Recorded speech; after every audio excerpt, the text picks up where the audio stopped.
Good morning and welcome to Ed's World, where it's always morning, even in the afternoon. My name is Jay Edgar, and I am joined today by, from my left to all the way, rest of the way around, Robert from the Generational Gap, John, also from the Generational Gap, and Stephen Ignoramus, with possibly a few more people coming in to join us as we go along. This has been a show that we've been trying to get together for a little while, and I think we just finally got to it. But welcome to Ed's World, all you guys. Yo. Yo, yo, yo. Yeah, what's up, man? How are we doing? Just trying to get situated here and the chat open. You already got top feed Coco. Awesome. Get all that chat open, get everybody else up, and I don't even have the chat up right now. Disorganized as always here. So, who saw this story about Maxine Waters getting totally played by Russian hackers? Yeah, we covered it. Yeah. Yeah, no, that was ridiculous. I saw that last night, and I said that's going to be my second solo video for the week, and I am back to doing those again. So, Yeah, they've done those same people have done 3 or 4 in the past couple of years. have they? Yeah, they prank called Schiff. They prank called I don't remember. I got a list of it somewhere, but oh, Jake's here. Oh, thanks for joining us, Jake. Glad you could be here. After all the introductions are done, yes, we do have the Grand Chancellor of Freedom Scoop, Jake, has come to join us as well. Jake, welcome on in. Welcome for me. Welcome to you guys. Hello, how are you? We're good. We're all glad to be here, and we are all here indeed. So I think it may be time for us to all get started here. We've got less on the show than I would usually have because I want to take some time and have us look over what 2019 looked like and see what we were going to look forward to in 2020. Once again, we did try to do this last weekend, but some people didn't show up. Yeah, those guys are assholes. Man. Yeah, those All those guys. people who didn't show up, they just... So who did show up? Robert? Robert? If you were here last week, raise your hand. All right, that was a good hand raise. Yeah. All right, Excellent. let's try that one more time. If you were here last week, raise your hand. Who's gay? Can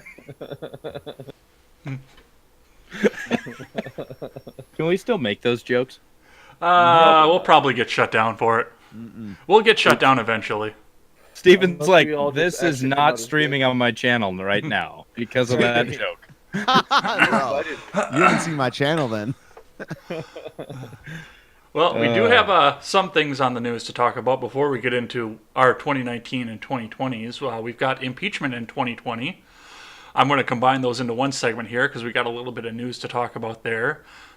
Iraq and the Middle East have become a large part of the news and a large part of political Twitter, so we'll talk a bit about that. And a church shooting in Texas caught the attention of the news up until it didn't fit the narrative anymore, but it fits our narrative here, so we will talk a bit about that. And as mentioned before, we will get our roundtable on the outlooks for 2019, what we saw over the past year when all of us started our podcasts, and where we plan to go in 2020. It's going to be all of this and more today on Ed's World. Thanks for watching us live on YouTube, Twitch, and DLive. And you can also catch us on Twitter and on Facebook as well. Thanks for checking us out over there.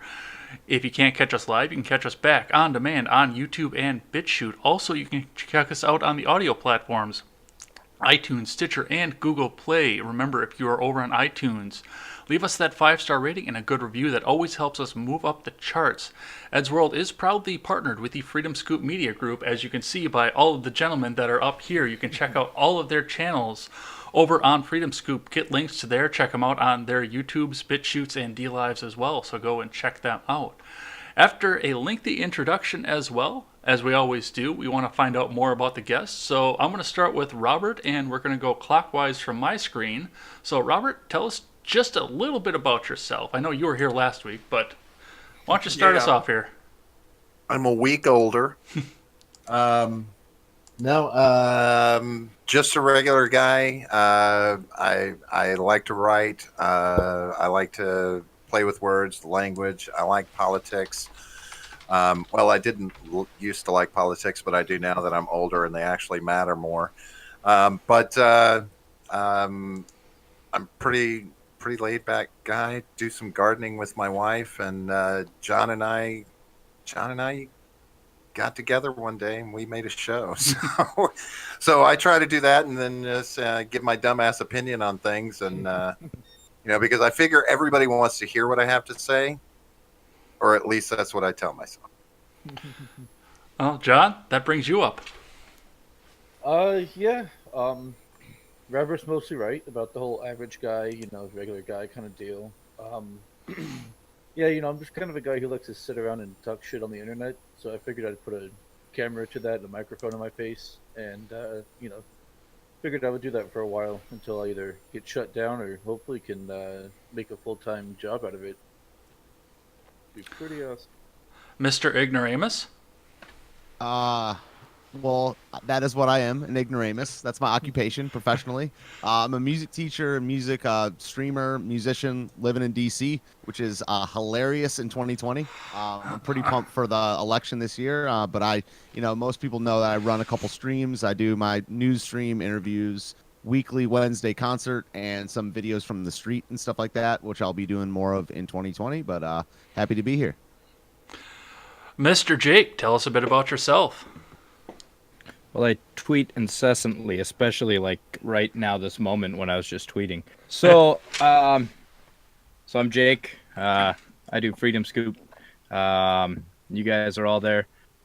Steven looks oddly bored. What? You always say that, man. You always say I look bored and shit. I start talking. I'm like, hey, let me tell you something. And Steven's like, He's just, I think it's because you're leaning back and kind of like looking away. I think it's just an excuse for him to call you odd. I think it's just Steven falling asleep to my melodic voice. That's right. Pretty much. So I'm Jake. I drink chai tea. And I have not had a beer in a couple of days. That's unfortunate. You poor bastard. Wasn't this an AA meeting, or is this a... I don't know. Looks like a bunch of guys at an AA meeting. So, anyways, well, what you got on the docket today, Ed? What about you? What brings you to Ed's World? Well, I am the host of Ed's World, so that's what brings me out here. I'm kind of just a guy that had a vision one day that I see all these political pundits that have never held a real job or left behind their real jobs to be political pundits, and I wanted to build something that was more by the people, for the people, by somebody that's actually working and everything, and for people who are actually working. We look at the Shapiros in the world out there, and we see a high-powered lawyer that's never held a bagging job in his life. A bagging job? Like he has to bag? Like he has to bag groceries, like our other contributor. Bag groceries. Yeah. Okay. I thought you said begging too. I'm like, Yeah, I don't think he's ever had to beg either. Gold, Yeah. J. Edgar's actually my sitting sheets. down. Please. Let's go to war, guys. Please. I want to go to war really bad. He's bagging. Please, can we go to war? I just want to bomb brown people. That's it. That's it, guys, and buy my sheets. Buy my sheets. Oh my! Well, And demonetized. After spicy- that introduction, spicy show check. All right. So, before we get into what we have on the docket here, I will let the couple that we have on here argue and decide how they want to talk about this. But how did you guys get into alternative media? the couple. Yes, the power couple. I believe that would be me and Robert, right? Yeah. You guys can arm Jobbert. wrestle. We go by Jobbert in mainstream media Jobbert, in yeah. all the social pages. No, it'd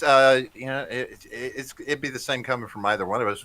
John and I met. He lives with my cousin. We sit around and talk. We talk all the time. Just talk about stupid shit, politics and everything, military history, whatever.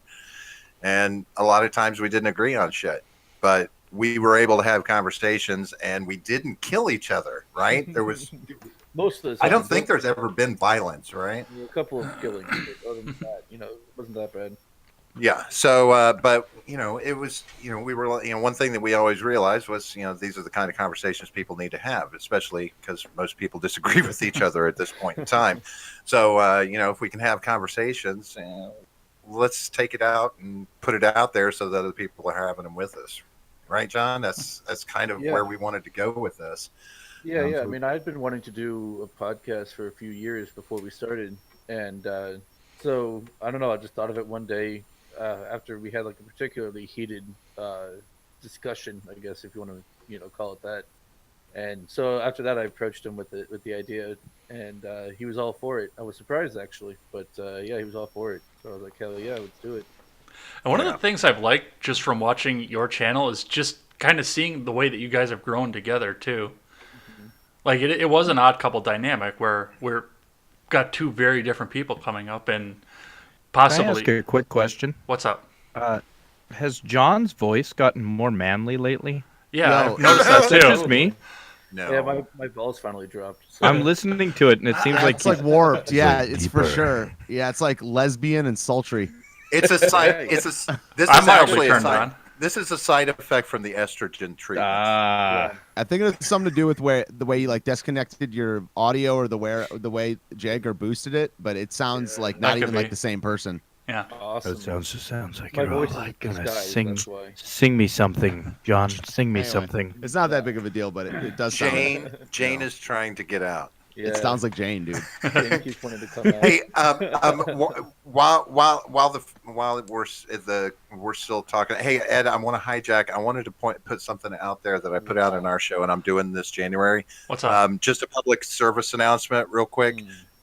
Don't shorthand your dates when you're signing contracts, when you're doing anything digitally online or doing anything by hand. Don't shorthand your dates this year, because if you shorthand to just 20, people can change that date and create 2019, 2018, 2021 off of a 1/5/20. So I've been putting it out there. I'm just letting you guys know. And, if you guys, it's good to let people know, because Interesting. we haven't seen anything happen from it.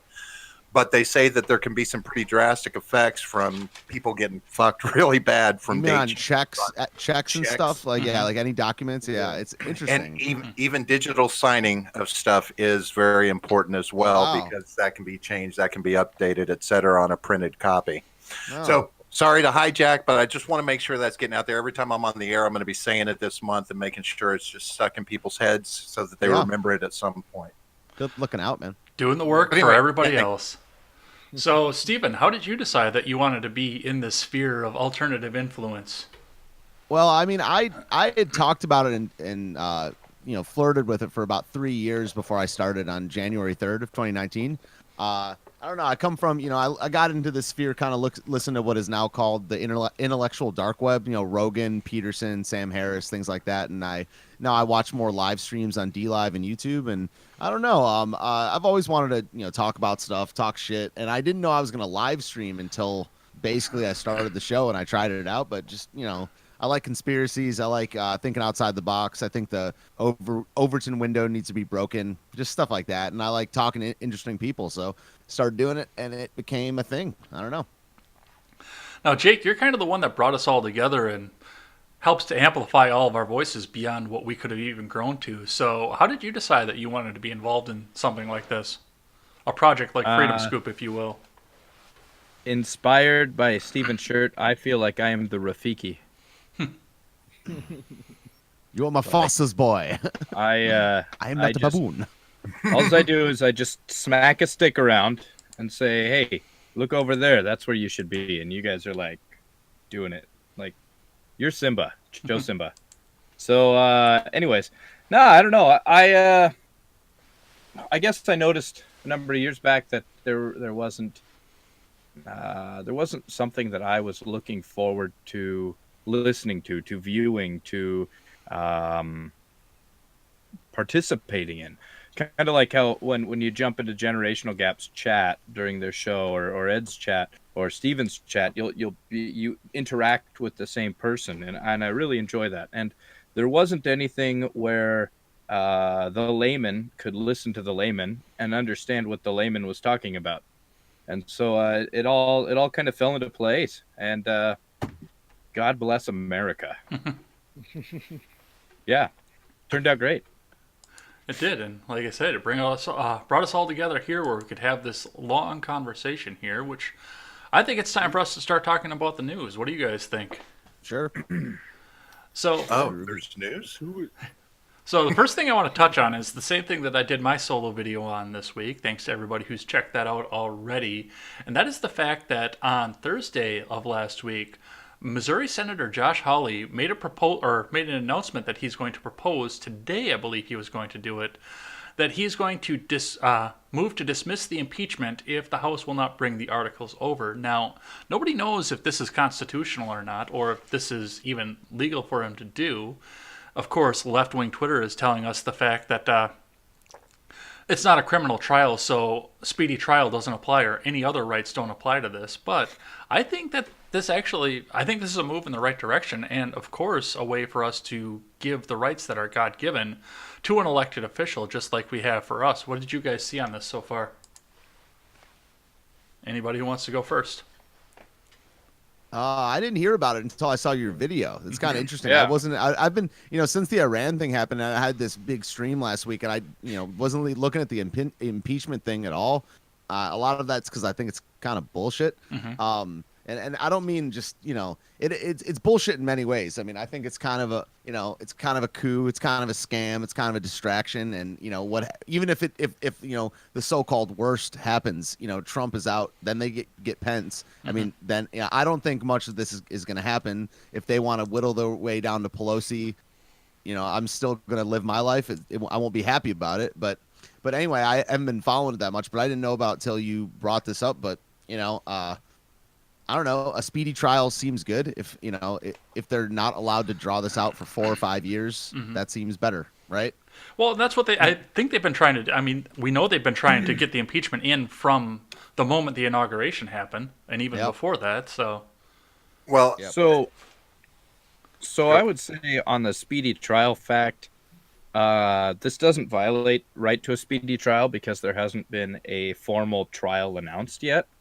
So with the Senate it's like the prosecution. Okay, let me put this in example. Okay, so the DEA is going after a drug lord, right? Yep.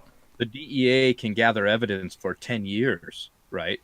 The drug lord can't say, "Hey, hurry up and gather your evidence and get this whole thing over with." You see what I'm saying? Yeah. It hasn't been sent over to the Senate yet, so the Senate has not officially announced we are trying President Trump for this or that. All they are is the House has investigated this and said, okay, well, we are going to issue an alert for the Senate to have a trial. So they haven't formally announced anything. They haven't formally said, hey, Senate, you need to have a trial on this.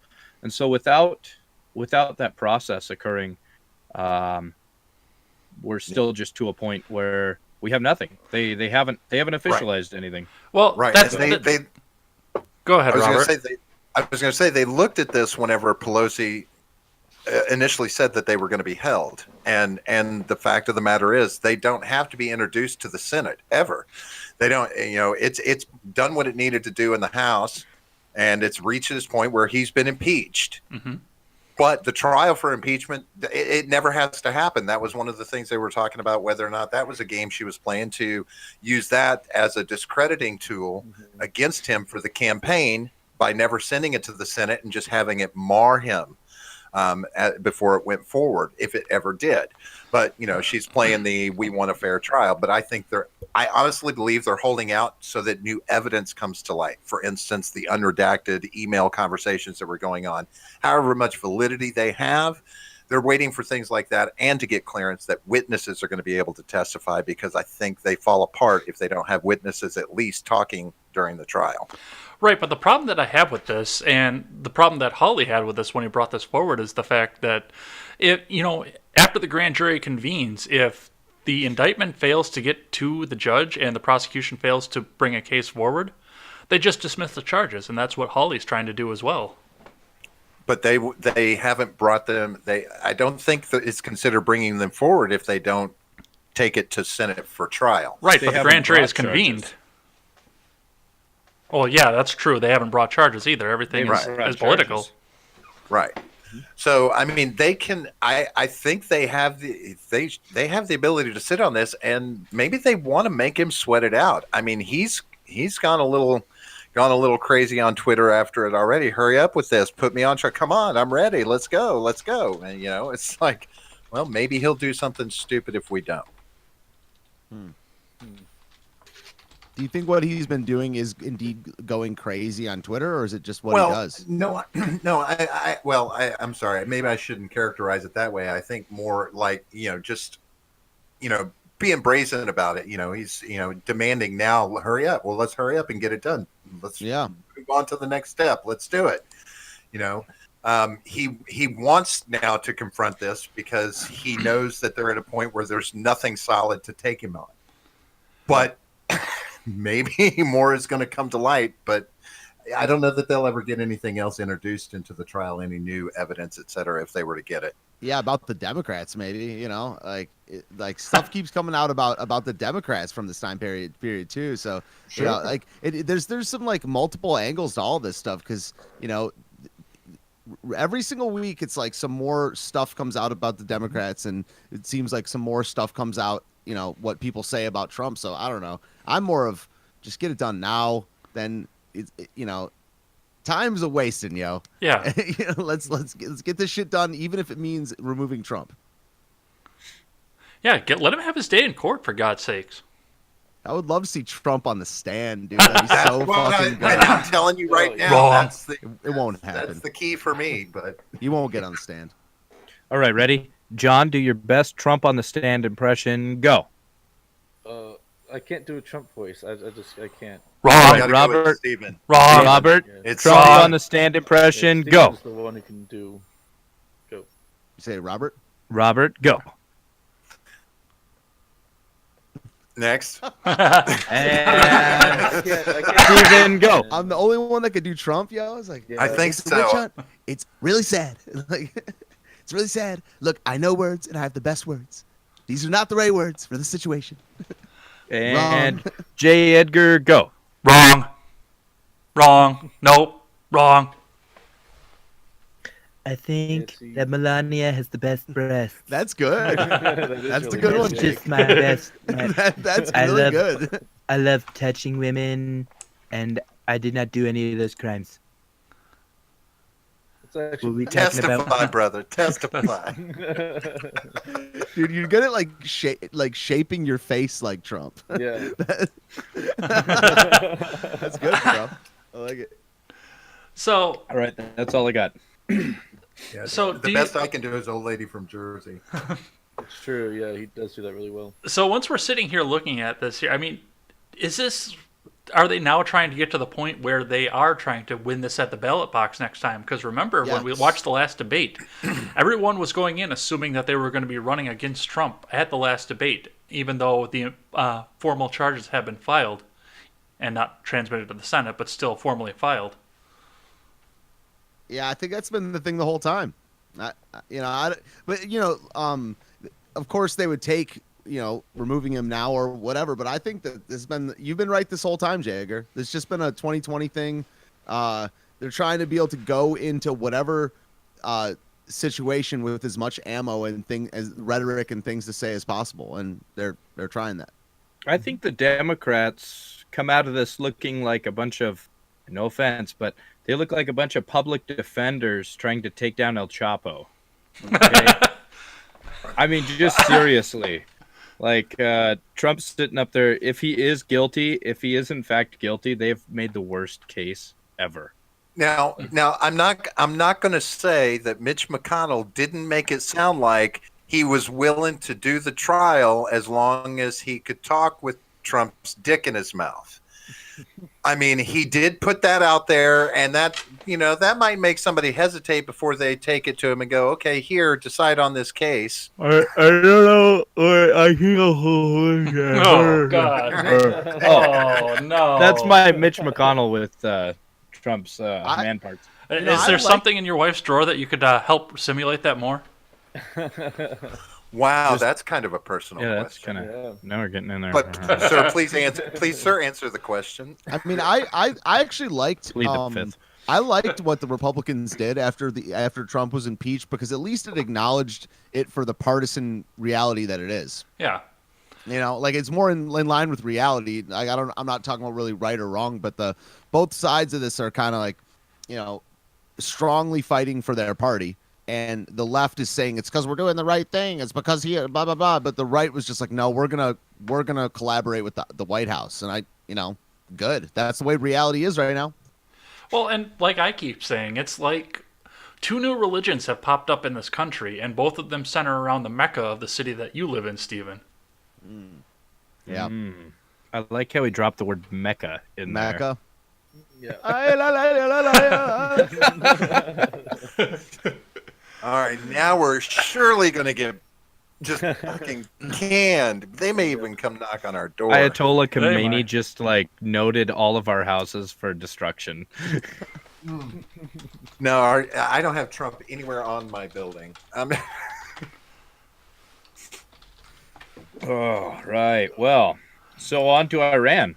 Well, before we go to Iran, we do have to send off another contender for the 2020 because we were talking about 2020. Oh, And that is the right. fact that Mr. Julian Castro has decided, Julian. Julian Fucking Castro has decided that he does not want to run for presidency for this term anymore. You know, that kind of hits near my heart, okay? Because I thought if we were going to get a communist dictator, we might as well have a Castro. I think that was part of I the mean, problem that he had seriously. with running, to be completely honest, because I don't see a lot of Americans, especially Robert's generation and older, that are comfortable saying President Castro as far as DC goes. You know, that's why I said Cruz wouldn't win, though. I said Cruz because of his name. I said it's too close to, like, Tom Cruise. And I said we could never have a movie star as president. Right. No, never. That's never happened before. Yeah. No, the funny thing is when I saw the headline about Castro, I had to remind myself that he was even still in the race to drop out. I'm like, oh, he's still in there? Really? There's still Oh, 14 okay. people running for president right Dude, now. Booker is still in there. Klobuchar. Marianne Williamson fired her whole staff. You hear But about she's that? still in. She's still in, but it's not. Well, Yeah, but her whole Still in? staff was like 6 goats and some crystals, you know? Yeah. No, that's her staff now. She actually had humans on the ground before that. Well, they were Yeah. just tired of the nightly love fests that were going on. So Well, and I'm there's- sure that summoning Yeah, dead there people you go. to be your staff costs a lot less than having actual physical people running your stuff. it potentially, yes. Hey, let's not make fun of her, you know? She makes some valid points, like love and stuff. love and stuff. Yeah, let's go with that. Love and stuff. Love and Right. stuff. No, I did. By the way, but coincidentally, I it was did. my porn name for a while. Love and stuff. Oh, nice. Who was it? Did I see that? Was it Bloomberg? Nice. That ramping Yeah. things up, dumping a whole ton of money into his campaign. He spent like 160 on ads in the last year. He was spending tens of millions on ads before he even got in. Most of it was in the first half of 2019. The only Yeah. ads I've heard actually from a presidential candidate are Bloomberg ads. Where Yeah. do you see them? Yeah, Yeah, stop I and see fucking one. frisk Bloomberg. Fuck that. YouTube all the time, Yeah. and Steven always has a live read. Oh yeah, I do a live read Yeah. for Bloomberg. Yeah, For Bloomberg. exactly. Yeah. It's like I gotta fund that Steven guy.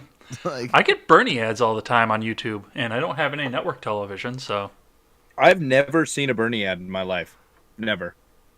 So wow, really? yeah. it's a Montana thing, I guess. Hey, I see him on like far right videos, son. I'd like you to do me a favor. Like, I know you're about to watch some neo-Nazi propaganda, but do me a favor. give me $7.50. Join our cause. Just Whatever is $2 in your could couch. help. Yeah. And that's a guy Before too we- that's just small dollar donations that go way too far for an old socialist that just wants to take your money and give it to somebody else. He just wants to take your money and buy himself a yogurt. Okay, Yogurt. I mean, I'll buy haven't a you yogurt if he drops spending out. I mean, $8 on my that's fine. campaign. You can Yogurt. put your $8 Well, let's- into my Let's campaign, also, if I and can we will hijack make for a this the second. greatest socialist republic you've ever seen in your life. so Bernie's the guy who goes to a restaurant and opens the menu, and he's reading it, and he goes, "Huh, the hamburger's $9.95. The pork chop is $11.95. Maybe I can talk them into putting the pork chop on a hamburger, then I can remove the bun." and they'll only charge me $9.95. I don't know. Wouldn't he just like eat the bun itself? I mean, the bread line. I don't know. Yeah. We like bread line. That was a really complicated analogy, but it made sense in my brain. Breadline Bernie. tweeted something. Oh, man. Hey, I tweeted something out the other day that was like that. That was super complicated, and I got like 5 likes, and one person was like, "Whoa, I get it." and that was the only person that actually got it. Yourself Yeah. included. Yeah, I didn't get. Yeah, that went soaring over my receding hairline. You know what they say, Jake. When you find that person, hold on to them tight. Never let them go. The one that gets you. Well, we do a segment on this, but we're going to have to abbreviate it because we have 5 people to potentially answer here. So I'm going to ask 3 questions, and I just want a first and last name for an answer. So based on the statistics that we saw from the last week and the news stories that we saw from the last week, who do you all think is going to be the nominee to face against Trump coming in at the end of 2020? Robert, go first. First and last name only. Bernie Sanders. John? I'm gonna go with Elizabeth Warren. Steven? Bloomberg. Jake? Michelle Obama. I mean, Big I'm not Mama even Mike. kidding. You guys I all think know. I'm joking. Is she I'm waiting for a serious. last-minute drop-in? yeah. Well, then she doesn't I have to think debate. I think she's waiting for the primaries to be over. So it literally will be a dick measuring contest. I seriously Oh. think. I mean, if you look at it's either going to be Michelle Obama or Elizabeth Warren. I mean, Obama over the last 2-3 weeks, all he's talked about is women power. Men cannot do it. You know, and it's been ramping up to every single one of his speeches. He talks about. He goes, "Look at my beautiful wife over here." I can't do an Obama anymore, but Look at my beautiful wife. She's got Look a at huge my penis. Look at my. Look at my She's got a huge penis. And I like it. I Look at I my am a beautiful- fan. I like Mike. Everybody. No, but I think that she would be the perfect sleeper cell candidate to drop in. Well, she's the perfect Here I- sleeper cell woman, so Here I I was mean- thinking it was going to be Oprah. Well, Oprah's doing a tour right now. I don't know if you think saw Oprah. that. She's I don't think Oprah could be the Democrat nominee because she is self-made. There's an air of personal responsibility about her that nobody else in the party wants to deal with. That's the only reason I think Oprah won't run is because I don't think she can win. I don't know. She's probably invited to like the Bohemian Grove, like reptilian meetings and stuff. So For maybe sure, she'll- dude. She's probably presiding over those. She probably bought the Bohemian Grove lizard people meetings. Probably. okay. Do we just delve into lizard people? Yeah, Dude, get your let's foil fucking hat go out. there, man. Delve Get into your this. fucking foil go hat there. on. You, man. So, question: if the lizard people walk too close to the edge of the earth, do they fall off? Well, no, the ice wall is there. You can't just fall off. Ah. Okay. I didn't know about the ice wall. The lizard people have magnetic feet. Duh. Love it. Steven's like, what are we talking about? Dude, I have no idea. I've been looking into this stuff for years, yo. You So know? what's the biggest a fan. conspiracy out there that might be real? Ancient Oh. astronaut. They're all. I real. don't know. That's Trump a is complicated innocent? question. Yeah, it's a complicated question. I was gonna say Jeffrey Epstein didn't kill himself. That's mainstream at this point, son. Ah, I thought okay. you No, said I I know thought you one said a person. conspiracy. So if you watched 60 Minutes the other night, I was like, whoa. He totally didn't. Like his suicide note. Did you read his suicide note? Mm-hmm. It said I didn't do this shit. It was so great. No, his suicide note was like, they burnt my toast. What? Yeah, in his suicide thing. It I was mean, to be like, fair. Who wants to eat burnt toast? he was talking about reasons why he killed himself. I gotta pull it up. It was like, I So had burnt you're toast. saying that he killed himself because he preferred a younger, riper piece of toast? Yep, and Hadn't been Oh. so well burned. Oh, there it is. Jeffrey Epstein, 60 Minutes. All right, Yeah, I'm gonna find like- it. Okay, yeah, here's the handwritten note. Just describes why Jeffrey Epstein killed himself. Maybe. Hey, get away, cat! I got a cat in my way. Whoa. See? He killed himself because of pussy. Sorry. Oh, no. well. Anyways, what you got next on the agenda, Ed? Well, I got the next question here, of course, is going to be, and we're going to go around again on this, of the 14 candidates that are currently declared as running, if you had to have one of them as president, who would you rather have, and give a very brief reason? And we will start once again with Robert. I'm not on board with anybody really. I mean, that's my answer. I can't really back any of them anymore. None of them. No, nobody. I don't want anybody for president. He'll Epstein himself if one of them gets in. John? Ruth Bader Ginsburg. Sorry. I'm gonna go with Yang just because I don't think he'll get anything done. Plus, who wouldn't love to have a video game star as a president? Yeah, fair enough. But yeah, so I just don't think anything that he's talking about will get done, and that'll be it. It'll just be 4 years of nothing happening. Steven? Nice. Probably would want to go with. So you're saying the 14 people that are Democrats? You're saying Yes. Out of those, so, yeah. I'd probably want to go with one that would make the office look more silly and up John's alley, saying that more stuff wouldn't get done. So I would go with Booker or Klobuchar. Probably Cory Booker. That would be hysterical, dude. First gay president. Wait. Jake? Did you just say Booker is the first gay president? I know you guys caught that one. Yeah. Like, just because he has gay man lips does No, not mean he's gay. Bro, he got accused of sucking dick in the bathroom, bro. He did, dude. And with those eyes, you know he sees all the dick. Yeah, Yeah, you can see him coming from any Every direction dick. like that. Yeah. each dick. Oh, who would I like? You know, the scariest one would have to be Pocahontas because she could actually get. I don't know if I think that she could get something done because of her people that she knows, and I think that she would actually get something done, which that's pretty scary. We'd be at war with all the countries. Now, is Inslee still running? No. No, he's out. He got out He's a while ago. He's the Washington guy, right? It Yep. was global warming. Robert's raising his hand. What's up? Yes, Robert.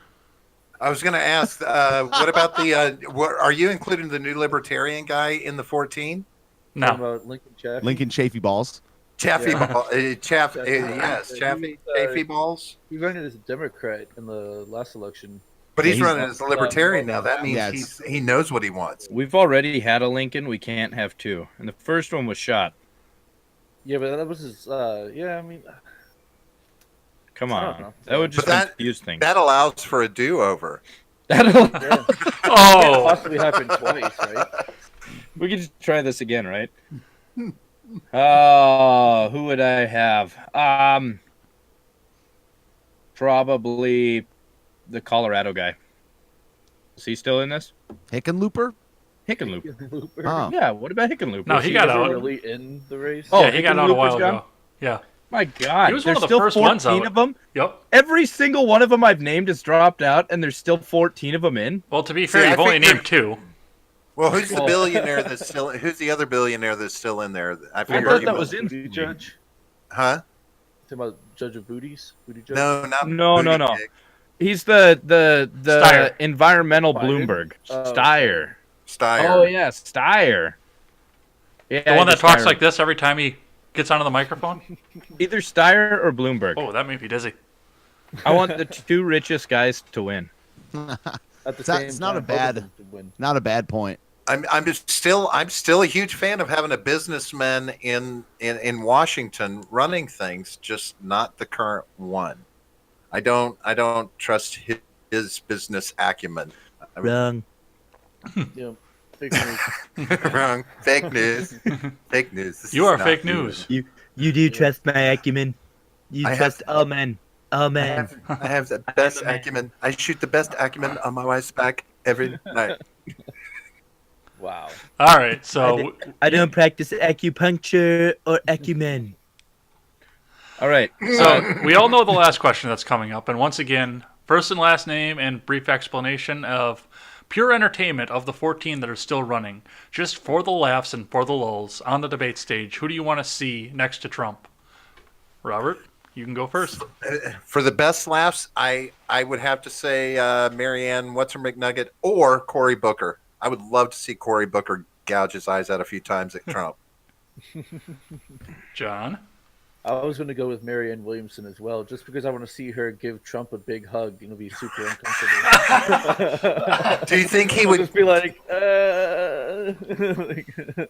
Yeah. oh man. To you in the middle of the screen there. Elizabeth Warren. I mean, I just want to see how many times, how many wampum puns, how many TP jokes, how many Pocahontas can be dropped, on the debate stage. Yeah. That'd be nice. Jake? Who looks like a Bond villain right now? Well, Warren would be fun. Warren or Booker. I think that Trump would be more likely to unload on Booker. And that's the whole point. I mean, all of this is what can Trump unload? Who would Trump rather unload on, Warren Marianne or Booker? Williamson? I mean, come on. I would say, Nice, yeah. but What I'm not about bad on what's this. Gabbard? I mean, he'd probably want to unload on Gabbard, but Well, to be fair, so do I. She would, Yeah, yeah, fair enough. who doesn't? But no, she would also have a I'd response. rather for unload on everything. Marianne Williamson above anybody else. Ugh. Now, please. So I bring got- her I got forward. This type Epstein. doesn't shave, so I don't know. cell I pulled. Okay, so in Epstein's note on his cell, he says it ticks off a few complaints. It says a guard, quote, kept me locked in a shower stall for 1 hour. Okay. Another one says a guard sent me burnt food. And another one was giant bugs crawling all over my hands. No Really? fun with 2 exclamation points. Wow. No fun. Were those in Wait. caps too? So this is Epstein's complaint list from his cell. This is right before he committed suicide. So He he said- committed suicide over some innocent hazing rituals? Some I mean, giant, come on. some giant bugs crawling on his hands, some burnt food, and the guard kept him in a shower for an hour. Wow. Is it in Hillary's handwriting? Did she put XOXO at the bottom? Yeah, she's trying to think of the worst things she can think of, but she's never, done anything actually bad. So she's like, I don't know. I guess bugs and They burnt did food, not. yeah? They did not purge my emails before after I sent them. Yeah. All right. Wow, So- man. Before That's we get pretty into crazy. Iraq, I do want to. Are you looking that up right now, Steven? Yeah. Check my validity. I'm going to give a It's shout a out here pretty to good everybody note. that's in the live chat here that's watching with us. Top Beat Coco has What been here up, from the live beginning. chat? Stephen Ignoramus is here in chat and on screen. Ron Helton is here. Welcome in. Let's see, who else do we got? The Nightbot is being a dick, so we'll get. I'm going to fix that afterward. The R-rated conservative is shown in and given some great sentiments to Wait, the, wait, to wait! the That robot. bastard is here. The R-rated conservative. He was here at the beginning. I don't know if he's You still know, here. I watched that show with everybody in the R-rated conservative, and he uses some foul language. I know. Dude like is it. the man. Yeah. I like It's it. hilarious. RC is the freaking Maybe man. maybe dude. he likes birds. I mean, jeez. Pete the Patriot showed up. Let's see, who else got in here? More Top Feed Coco in here. More Ron. Top Feed Coco switched to D Live, so thanks for coming in on here. John showed Feed up as Coco. well, and Top Feed Coco over on D Live. So let's get into Iraq and everything that happened since then. So this has been a pretty big time moving target as we've gone along here, and we've had a lot of things happen since the first of the year. So initially, it looked like we were going to get Trump's Benghazi. It looked like there was going to be an attack that was going to result in dead people on a U.S. embassy, but Trump got his stuff together and went ahead and got a bunch of troops in there. We had, I think, was there one death out of the whole thing? And it was One. ancillary? Yeah, it was one American death. Yeah. Yeah. At the embassy? Yeah, at the I believe- embassy. Yeah, she was 78 years old and she choked on a hot dog. Well, that's why I don't think it was directly to that. I think it was from an injury sustained and afterwards. So it wasn't. Nobody was killed on the spot. Yeah, it wasn't. As far as I heard, it wasn't related to. Like, it was just like she happened to die on the same day. Wow. The lady, like. unfortunate. Well, we watched left-wing Twitter try to make this into Trump's Benghazi as soon as it went, and immediately the next day, an airstrike was ordered on a high-ranking Iranian general who was walking around. I don't know where he was walking around, but he was walking around in the Iraq area, and they airstruck him, which has now led us into everybody believing that this is going to become World War III. Iran has come forward and said that they are going to strike U.S. military assets, rather. And Trump has gone to Twitter to say that he is going to strike Iranian cultural centers all around the world if they do that. So a lot of things have happened here. A lot of people think they're getting drafted, and nobody really knows what's going on except for the people involved. But what have you guys seen on this so far? Anybody who wants to start, go ahead. Well, Oh, go ahead, Robert. oh, sorry. No, you can jump in. Go, John. Yeah, you're barely talking, John. Why don't you hop in? Oh no, I was just gonna say I've seen a lot of crying and whinging and that sort of thing. I mean, I don't think World War III is going to happen. But yeah, I mean, that's basically all I've seen is people crying about how it's going to be World War III and everyone's going to get drafted and all this kind of nonsense. I don't think it's going to happen at all. I think we're just going to kind of escalate a little bit with Iran, and then it'll calm down after a while. I think they're just having a dick measuring contest right now, and America obviously swings the bigger dick. I was going to say, who's winning? Well, yeah, Well, I mean, I don't. obviously the American people are losing, but the American military is winning. Well, I don't agree with the way that it was handled necessarily. Not completely. I'm not going to say it hasn't been done before. I'm just going to say I don't love the way it was handled. And there's a lot going, but he just came out and said that it basically told Congress that they need to stay tuned to Twitter to get up to get updates on how this is what's going to play out in this, what he's going to be doing. So basically saying he's not even looking for congressional approval in anything that he does in this, which is part of the Constitution, if I'm not mistaken. There's for declaring war. Which the War Powers Act has changed that a little bit because he's got 60 days to do whatever he wants in certain war-ravaged regions, and Iraq is one of those. But one of the things that I've actually seen and been able to take away as a positive from this is maybe we'll get rid of the fucking War Powers Act. It's a Bushite neocon piece of bullshit, and it needs to go. Yeah. See, that's the part I'm trying to sort out, is that we're worried about going to war with Iraq when it's Iran that we should be going to war in this situation with, who's talking about striking out at us, and he's talking about striking out at, but Iraq is getting pulled into this because, if I'm not mistaken, the strike was on their soil, right? Yes, it was, because that is... Which was a dick move by us. So I actually talked to a couple of people about my theory that I have. I don't know if we were targeting Soleimani as we try to say we were. Okay, so this Iraqi general guy, what was he? He was the militant leader in Iraq. Mm-hmm. Mufasa. The M guy. You know who I'm talking about? I know who you're talking about. Mati. Mm-hmm. Okay, Yep. So he was sponsoring attacks all over. I mean, he was like the main Iraqi guy. Now, we've known where Soleimani was for years, essentially. Right. Why didn't we take him out before? These two just happened to get in a car together, and we're like, 2-for-1 special. Right. But it is kind of interesting that we did this on Iraqi soil to an Iraqi, where we have war privilege. Like, we can blow anybody we want up in Iraq. We have an agreement with them, and that's why they kicked us out this week. But it's just interesting that nobody talks about this Iraqi general, and Iraq has been in protests and attacking our allies Kurdistan for months. I mean, I have friends that are in Kirkuk right now that have Turkmen that have taken over large portions of the city, and you don't hear about that on mainstream media. So it's just interesting. I mean, maybe we were targeting not only Iran, but Iraq as well.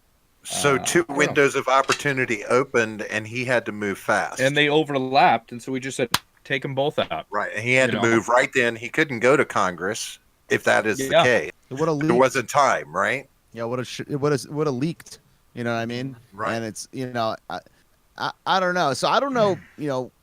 Like it's definitely. I think it's definitely apparent we knew exactly where this dude was. And so I mean it was a.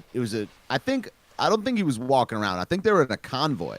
Because the pictures from it is a couple vehicles that were destroyed. Oh, So, I he mean- got out of his airplane. We knew where his airplane was. Yeah. He gets out of his airplane. He jumps into his car. Yeah. He jumps into his car with the Iraqi guy.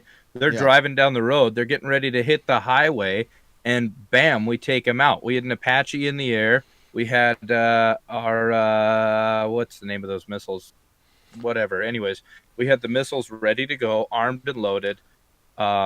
We had the Israeli special forces on call, ready to go. We had our guys on call, ready to go.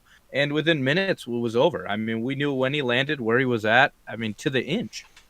So, no civilians killed. And he got That's pretty PTFO'd. impressive. Yeah. Yeah, I mean, I don't know. It's the whole situation is pretty complicated because you kind of have to know the last 60 or 70 years of history to be up on it. I mean, I'm not going to go into all that right now, but it's like it's not so clear that there's like a right or a wrong thing, as far as I'm concerned, at least. That there's like a right or a wrong thing to do in this situation other than to get out. If you're going to stay in, it becomes this war game thing where should you kill the guy? Shouldn't you kill the guy? The mainstream media narrative is almost always wrong. That's the only thing you know for sure, is that the full story is not the story, even if a lot of it's true. But maybe we meant to take him out. Maybe it was someone else that took him out. We're taking credit for it. It's No, that never happens. yeah, exactly. And the whole premise of this whole thing is that it kind of does benefit our empire or whatever to take this guy out, but it doesn't benefit our nation. So it was an Israeli missile, their design. I mean, Yeah. it was our missile, but it was their design. Right. It was an Israeli software program. Okay. The Israelis have used this attack on Hezbollah dozens and dozens of times before. So what Steven's saying is a lot of legitimacy. I mean, there's a very good chance that Israel planned this attack, and we said, you know what, let's do it. Wait, hold on. Are you trying to make a triple parentheses conspiracy theory here? But I don't know. Here's what I don't understand. None of this, no matter if it was Israel or if it was us, and the two targets that were taken out, none of this sounds like anything that couldn't be said as an above board move. I mean, this seems like something that could have been could be transparent. We don't have to have questions about why it happened or what was the real motivation, who was the real motivator behind it, because none of this seems like anything the American people wouldn't accept. Oh, you mean we had a bad leader from Iraq or a bad person in Iraq and a bad person from Iran in Iraq together at one time? We can take them out and end a lot of bullshit, because we see what happens when you don't take out bin Laden before he gets a chance at 9/11. Well, this what's wrong with Soleimani guy. This Soleimani guy wasn't even an Iranian official. I mean, he was an appointed Ayatollah member. The Ayatollah said, this isn't president. We're not talking about Rouhani. Is that the president of Iran? Yep. right. We're not talking about him. We're talking about Ayatollah Khomeini's successor, this new Ayatollah. He decided that Soleimani would be his chief guard guy, that he would run the Quds force. And turns out that this guy was a really bad dude, and we took him out. So like Robert's saying, there shouldn't be any objection. We should just take him out. Why? I'll object to that shit. Well, We're a nation, not an empire. I'm anti-globalist. That's not our nation. It's not our soil. He's killed 600 plus American citizens. We've killed 600 plus a million American citizens. Yeah. So, but So here- does every? Yeah, I mean, I can object to it all day. Why are we over there? You know, like I'm not saying he's a good guy. I'm just saying it's not debatable. If you're trying to grow an empire and not be and just waste money and not be a sound nation, then if that's the way you're thinking, you can say it's not arguable. But why do we have it? It gets back to like international rights and shit. And well, not even international. It's nowhere near our land. You know, What- do we kill every person that resembles this guy in the world? And does that make the world a better place? I say no. Yes. No, it doesn't. What if, them what if all. Hold I on. said this was? What if this was 3 birds with 1 stone? Okay. No, Not only I do would we say- not only we take out 2 generals, but we also, what have we not been thinking about for the last few days in the media? That peach. That the peach that thing. fruit. That yes. That, Why are any of Nobody- those things good? Yeah, well, I mean, exactly. that's what I'm saying. This could be perfect. It was perfect timing for a distraction. That could be an impetus behind it. I mean, long term, he's going to preach the long term good effects from taking this guy out, because now millions of Americans have been saved. Because he already said this guy has killed millions of people. I think it Right. all boils down to is this guy should have been killed a long time ago. Okay.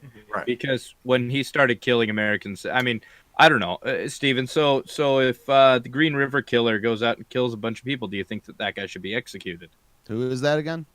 Okay, Jeffrey Dahmer. Jeffrey Dahmer kills a bunch of people. Do you think he should be executed? Any murderer. Yeah, but he's what an we say. American on American citizen, American soil, committing American crimes. And he So- also had a chance to get an American judicial trial. Yeah, So it's totally different. if an American is in Mexico City and El Chapo says cut his head off, and El Chapo kills that guy, should El Chapo be killed? So But I you're guess- saying nothing about what Soleimani did. These are just Right. analogies. Right. So, but what I'm saying is Soleimani did the same thing. He orchestrated killings of He didn't Americans. do the same thing at all. Like, just say what Soleimani did rather than using an analogy. So Soleimani orchestrated, according to sources, the But I've attack seen on no Benghazi. I've seen no proof of this, man. I've ran 3 shows on this so far. I've only seen this said by people in the intelligence community, which lie more than anybody. People from the media repeating what they say. Fair enough. There's no receipts for any of this shit. But There are you gotta- receipts for how much we're in debt. There's receipts for this has never gone well with us overseas. Why is it our right to kill a sovereign citizen of another country? Especially in Persia. Persia has been a disaster for us from Especially 79 in on. Persia. But who did he kill? I mean, who did Soleimani kill? I mean, obviously he's Did killed. he? Well, that's like, the question. There's no proof, I and trust... there's no proof he pulled the trigger in any case. Okay. So So- you're saying he didn't directly. He just has influenced the deaths. Yeah, and I'm saying that we do the same thing to our own people, and we do the same thing. This shit just has to stop. So if you're making the argument that he's responsible for 600, we're responsible for 600. It's if the argument is because it's him, that's a thin argument. But I mean, You you're know- talking we as a collective. Like, Well, we as Americans, actions by our president, our military, whatever. I mean, we kill Iranians, we kill Iraqi, we kill these people as well as they kill us. So, I mean, I understand what Steven's saying. I mean, it's they have just as much right to fucking take out Trump with the missile as we do him, Which is zero. right? So. But Stephen, they are blaming the most recent attack in which an American citizen, that's what they're leaning on. That's like the closest point to home. So they're leaning on that, an American citizen died. Yeah, But why are we there? they didn't afford the same thing to say Khashoggi with Saudi Arabia. If we keep changing this to like an analogy level or a comparison level, it's just going to keep hitting brick walls. No, that's not an analogy. They said that, because he is commanding troops and Iran made that attack and an American citizen died, that's a death that's his responsibility. And taking him out prevents more attacks like that. And it Because he was radicalizes planning, more people. And they said he was planning imminent attacks. That's what the administration said. So, it's kind of like, the same thing that they would have used if they had been able to stop the 9/11 attacks. There were imminent attacks about to happen. And I do want That's to what we're going on now. I want to The point issue is- something else out when we go along this track too, because We did go in and precision airstrike 2 people out of this. Now, think back to what would happen if there had been another fucking Bush in office right now. And we would have 50 Abramses sitting on every border of Iran and a "We Want You" sign with Uncle Sam on it in every fucking high school in this country. Yeah, maybe. No, Stephen, I agree with you completely. I don't want this kind of shit happening. I don't think we have any right to do it, and I think we need, again, you know me, shut our doors and stop meddling and being involved in all of this shit. And just trade and get and heal. Be us. Do us. Let's do us for a while. Fuck the rest of the world. But these are the justifications that are being used. It doesn't make them right, but this is what's being used. And sad to say, the only way to stop it is to stop the people that are in power by taking them out of power. I mean, it's really all you can do. And we're sitting in a catch-22 as well, because, I mean, we're trying to correct the actions that Jimmy Carter did in 1979. And that's part of the reason we can't get out of this region right now is because of foreign policy that the Carter administration put forward. Dude, shit shit started in 1954, not 1979. Yeah, man. I mean, we overthrew their government. Mm-hmm. This is a century's worth of bullshit over there that we have had so many opportunities to wash our hands of. We have had the opportunities. I thought I'll tell you right now, I thought Trump was going to do that. I thought we were going to have a hand washing because there wasn't a lot of talk about Israel early on in his presidency. But then suddenly the rhetoric took off, and now he was making, we stand behind this, that, and the other. And I'm like, did you get our opinion on this? Okay, so let's put it this way. Okay, so Defense Secretary Esper today said, no, we're not pulling people out of Iraq. But then top Pentagon officials said, yeah, we're pulling everybody out of Iraq. So, but they also came out and said that there was the first letter that came out about that was a draft that wasn't signed, and it was a mistake. They just put out an article, a statement saying that it was a mistaken send. Right. So what I'm saying is, people, man. should we pull troops out? Okay, because Iraq says get out, so we just pull everybody out. Okay. We should get out without Iraq telling us to get the fuck out. Yeah. And then try to fight. But I mean, obviously, we're not going to get out of the Middle Eastern conflict completely. I want it, you want it, everybody wants it. But Shapiro doesn't want it. Yeah, Shapiro doesn't want it. Bolton doesn't want it. I don't foresee that happening in the future, right? So, would it be best to pull troops out and fight it via Predator drones and missile strikes on select targets? Or is it best to have a force on the ground that kind of contains everything, which honestly our force on the ground probably costs less than the millions of missiles we'd have to use? You know what I'm saying? Like, is it worth having troops in there that are going to cost less? Or we Pull all Americans out completely and let them deal with it. Pull all Americans out and fight it via drone Don't fight it. Don't fight it, Pull all Americans out let them and deal say, with it look, themselves. here, these are our borders. Well, Don't cross this line. that would be a dream world. I don't see that happening. I don't think that people will let that happen. I don't see American. Put an embargo on travel to these countries. Pull the military out. Tell American citizens we have a no-fly zone, no travel ban to these countries. Pull everybody out. Pull our ambassadors out, our diplomat, whatever, and let him run this conversation via Twitter. Let him have it that way. I would pull everything out. I would go a step further on that, because I know that part of the argument that's going to come along is, well, we have allies in Europe and they're right there. So, I mean, if we have to have somebody stationed outside of this country, put a line along the Iron Curtain, guns pointed at Turkey, and said, you cross this line, you're done. You guys fight it out over there. You cross this line, you're not going back. I mean, I think we can all agree that even using North Korea as an example, and even Iran in the last few years as an example, we all feel like it's bluff and bluster when they start talking smack. It's the small scale terror, the small scale attacks in which they damage us by hitting American targets, American citizens. Pull their targets out of the fucking way, and then if they want to fuck with us, come here and mess So with us. if we pulled everything back and then another 9/11 style event happened, would you be for going back in, or what do you do then? No. No. No, I am almost No, I comfortable wouldn't be a with fan saying of they that, couldn't no. pull a 9/11 again. I don't think a 9/11 could be pulled off again as long as we continue to keep. I mean, I've seen more foiled attempts at terrorist attacks in this country than I've seen terrorist attacks in this country by non-American citizens. Let me put it that way. Fair enough. Yeah. Non-foreign or foreign entities. Well, and I want to so- move the conversation in that direction too, because part of the reaction that came out of this is the fact that now Iran is claiming that there are sleeper cells in this country, and they are going to start ramping up terrorist attacks in the U.S. on the U.S. soil. Oh, good. Iranian incels. Awesome. But is that real or propaganda? Is it, Well, is and it that's- real propaganda, or is Oh. is it the Facebook thing? Can we afford to tell the difference? I mean, you're right. I mean, everybody that perpetrated 9/11 was legally here in this country, accounted for, and it all originated from inside these borders. We think.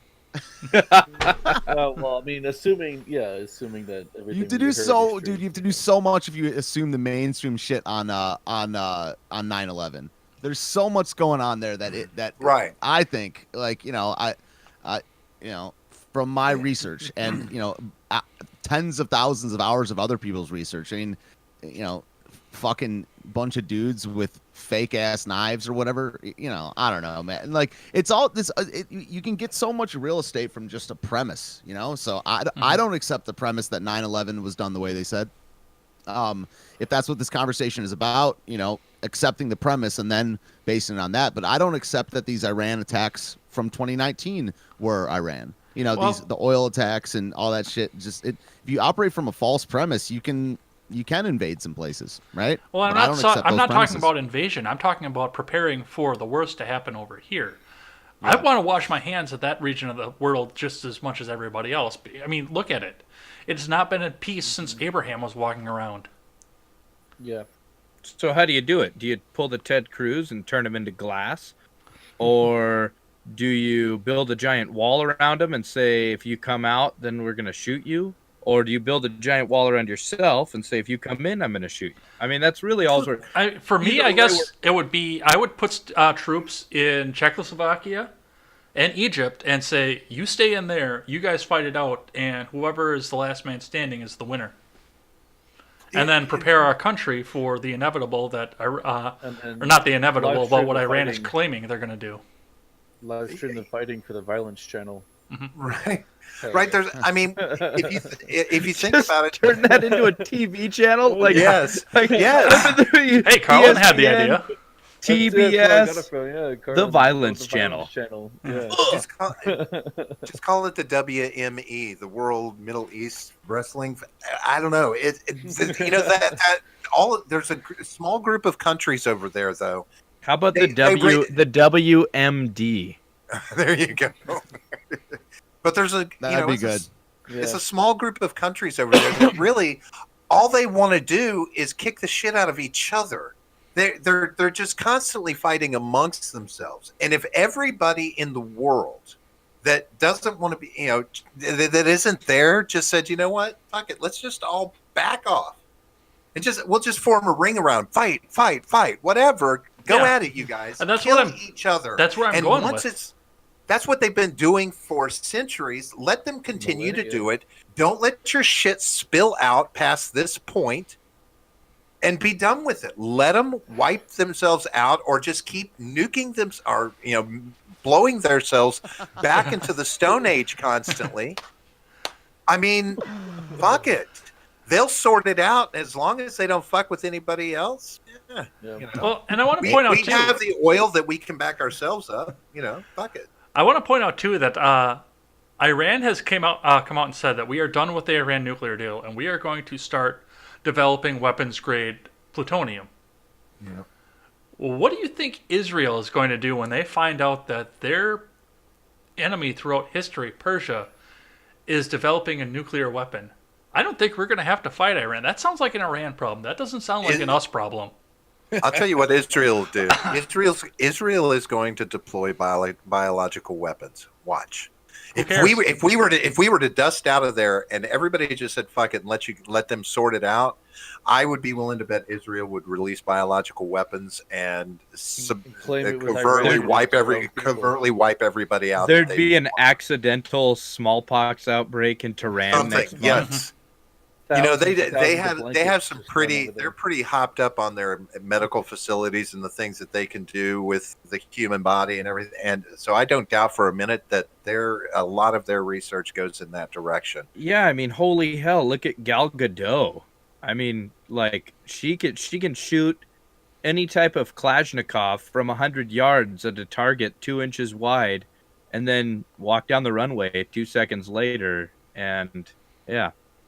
Pretty much. That's all I got to say about her. Yeah. I honestly believe if you told Israel, everybody told Israel, you know what, you're on your own, and they didn't have to put on a nice face for anybody, I don't know that we would like the result of what they would be capable of doing. I don't think there would be an Islam anymore.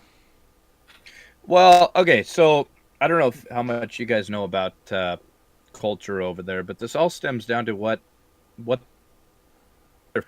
and really, so I have a lot of friends from Kurdistan, right? And it comes down to a difference. So here, I say I'm a Montanan. You say you're a whatever you guys say. You're from DC, a Swampian. I'm just an American, not man. in Florida. Yeah. Floridian, but like you said you're an American. Okay, Yeah. so if you're from Iraq, you don't call yourself an Iraqi. Okay, you call yourself a Kurd or a Shia or a Sunni. Tribes. So, and that's not a region either. So a Kurd in Turkey is a Kurd. A Kurd in Iraq is a Kurd. A Kurdistan Way is a Kurd. A Kurd is a Kurd, and a Shia is a Shia, regardless. So they're Arabs, and the Arabs are Shia, Sunni, etc., etc., and they might be in Saudi Arabia, they might be in Iran, they might be in Iraq, they might be in Turkey. Then there are Turkmen. Turkmen might be in Turkey, might be in Iraq, might be in Syria. And so they call themselves by their tribal identity. And that's I mean, it's part of their name. When Saddam Hussein was president of Baghdad, he was Tikrit. So it was Saddam Hussein al-Tikrit. That was where he was from. He's from Tikrit.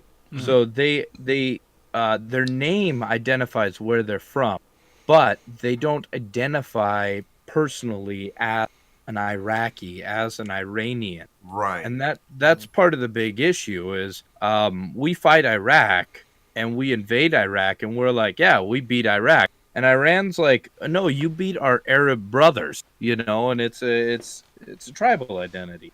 So then we know how to handle that. We've handled this historically before when we've dealt with tribes. So what we need to do is we need to send a boat with a handful of colonists. We'll dub it, say, maybe we've done that. How about the June flower?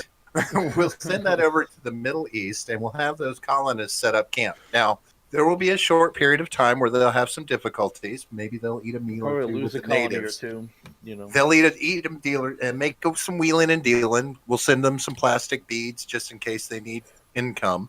Some corn. Wait, doesn't that have to originate from the Netherlands? Sponsored by Spain or something. Yeah, there's some weird. We'll make Spain pay for the whole thing.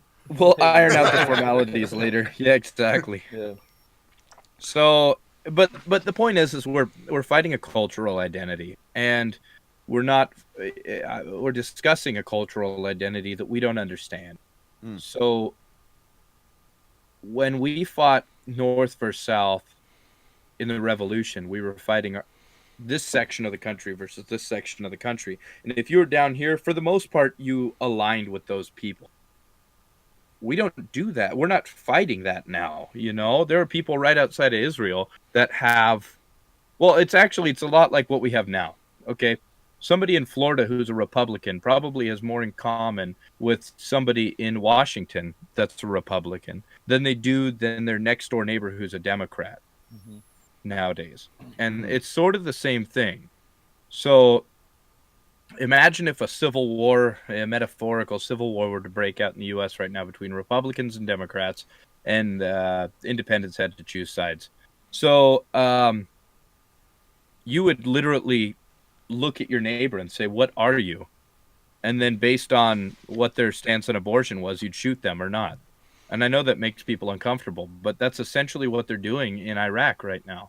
They're saying, what is your stance on Ayatollah Khomeini? Or what is your stance on, or not Ayatollah Khomeini, but, on the Ayatollah? Or what is your stance on the Caliph? Should we have a caliphate? And if you say no, then I'm going to kill you. If you say yes, then we're friends.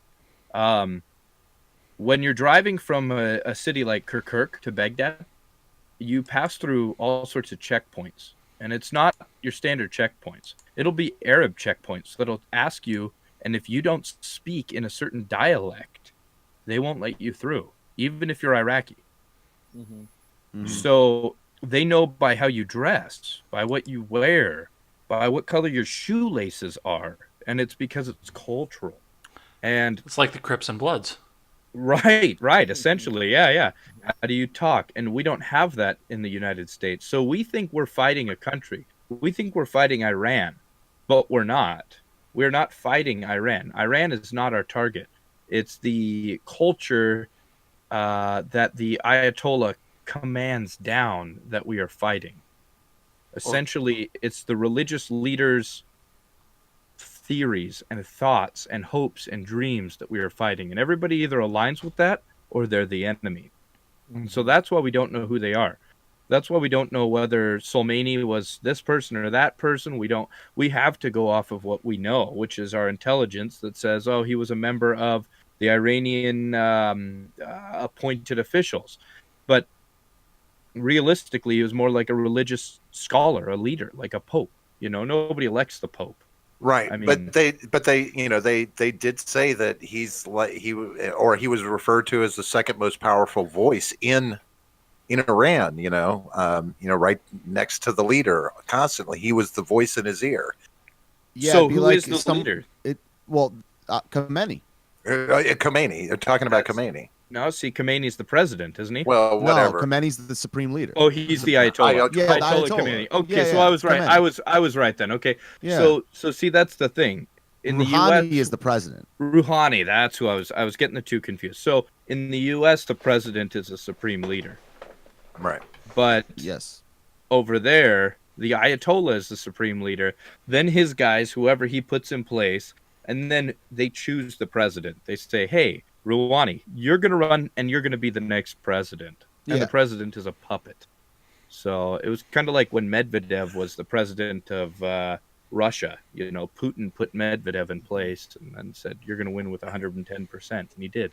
Yeah, Well, see- taking out Soleimani would be like them taking out Pompeo. Which That's I would basically what it would be. I would be pissed if they did that on our soil. If they took out Pompeo, and they would definitely deserve retribution for that. A bunch of people on Twitter brought that point up. Well, how would it be if they did Pompeo? Well, if Pompeo was walking around in Iraq and they airstruck him, that's the cost of going to Iraq, man. It would be like them taking out. It would be like them taking out Pompeo while he was in Mexico. Okay, yeah. That'd be equivalent of what happened. Yeah. Or No, I think Crimea. I think he's Crimea. got it. Store more volatile than the other places. But like- nobody's at war in Mexico right now. Like, we had the ability to wage war in Iraq. Like, we had a Dude, contract with Iraq. we're not at war with Iraq. We're at war with terrorism. So Right, it's like right. this shit is not even a war, man. So it's like too complicated to like all the stuff you're saying about going to war with the culture and stuff. I basically agree with. I don't have as much knowledge about it, but these are all arguments for us to get out.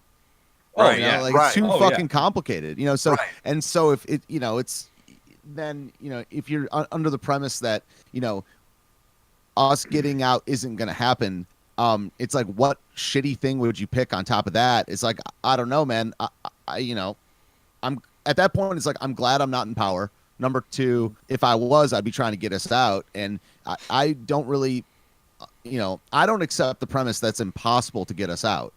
Maybe I don't have as much information as people with like security clearance, of course, and stuff. I have been told I'm a Fed because I live in DC, but I just,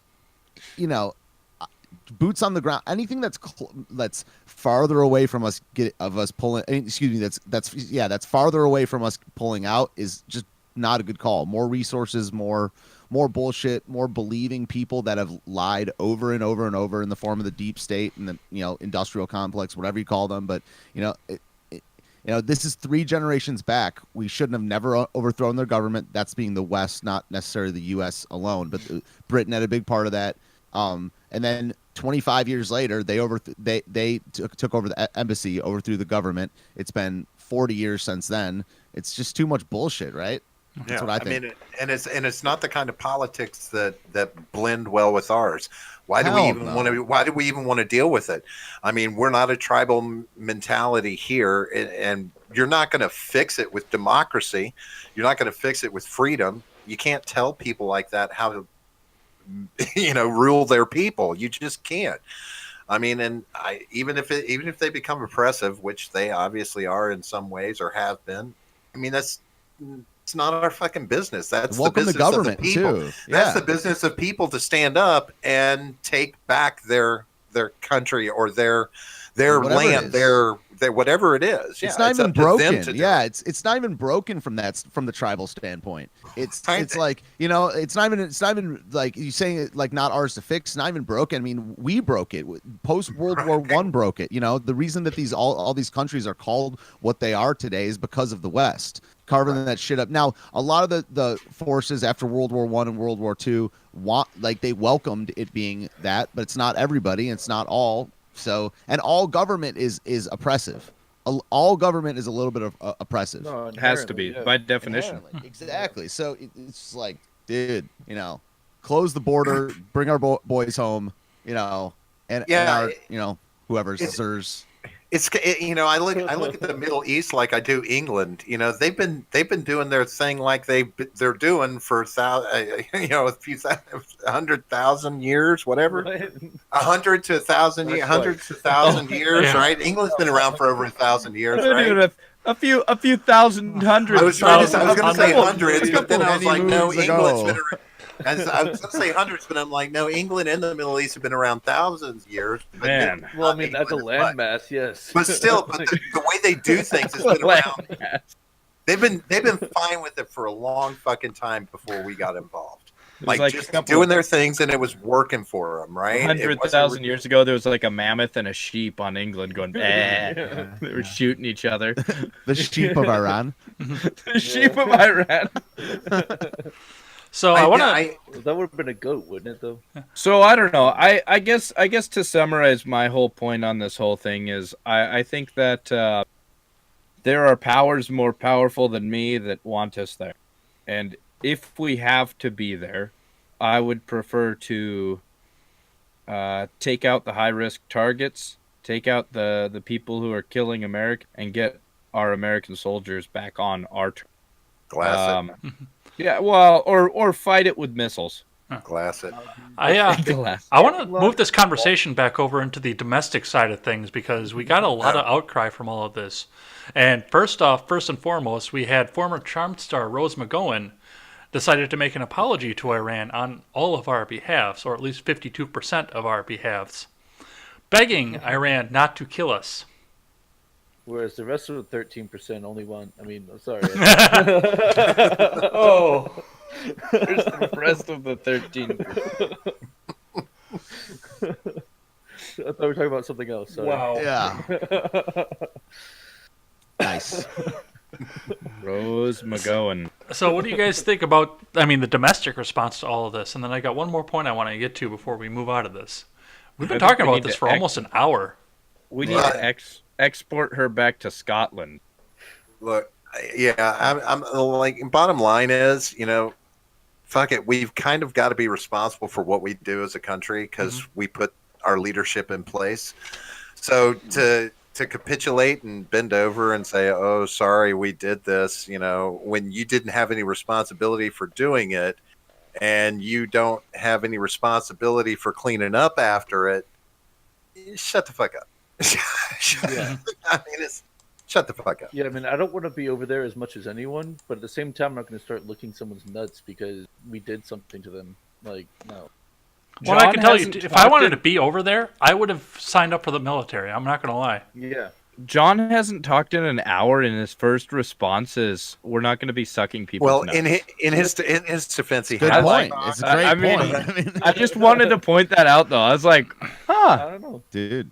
I made I'm not going to be 13% sucking joke, people's just nuts saying. to be over there, so just letting you guys know. Yeah.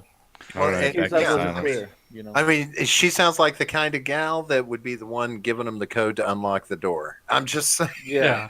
She'd be the one, opening, the portcullis or whatever, let everyone in. Okay. So now we've had an escalation going on Twitter as well, and in various diplomatic channels. First off, Trump has come out and said that he wants to hit 52 cultural centers of Islam, or Iranian Well, that's culture, not what he rather. said. That's He not. didn't- That's not how exactly what he no. said. Go ahead. Wow. Go ahead, Stephen. He said 52 places that would be important to Iran culturally. He didn't say anything Well- about a center. He didn't. well- he wasn't specific about that. Right. Right. He said, well, he said he included a wide range of targets. Like he said, there would be military, there would be other, diplomatic, whatever, and cultural. He encompassed everything. They had 52 because that was the number of hostages, blah blah blah, from back in the last Iran bullshit. Mhm. So I mean, he was specific. He just included cultural in there, and everybody took that and ran with it because, of course, it violates. Well, okay. So if somebody struck the White House, to me, the White House is pretty cultural, right? Yeah. It's a big part of Yeah. American culture. So, I mean, realistically, when he says cultural centers, He that's didn't a even pretty say vague center. That's term. what I take Or umbrage with. culture- okay, He didn't- cultural there's a targets. vast difference, but he didn't even say. He said sites. Okay, Sites. And first of all, the tweet thing I don't put as much stock in it as other people. It's really actions that matter more than anything, and people know it. I'm not like defending Trump. I'm just trying to be very exact. Let me read the tweet. So it's a three tweet thread. I'll read the third one because that's what I'll read the end of the second one. I should say.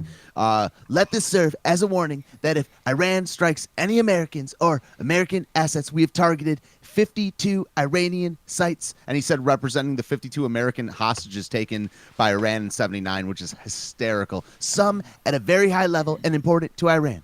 That's what it was. And the Iranian culture and those targets in Iran itself will be hit very fast and very hard. And that's what when in the outline it says cultural centers. Very, very big difference between a cultural center and something important to Iranian culture. I mean, like a base would qualify as both. It's not. It's important to it's important to the culture, but it's not a cultural site. I mean, he's not talking about I mean, I don't know. Right. I'm not in the guy's head, but like when you say cultural centers, it rings of like mosques and Right. YMCA clubs and shit. And and do you know what's most troubling about it? I think it would be a YMIA.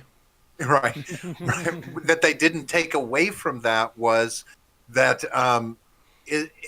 to me that sounds like he's willing to target citizens. That's what I hear in that, not about I don't. cultural And centers. that's I don't. that's the Well, I mean, discussion I if want to you're get to talking- this. If you include cultural centers, He didn't I mean, say you that. expect well, I mean, if you include places that are culturally important, whatever.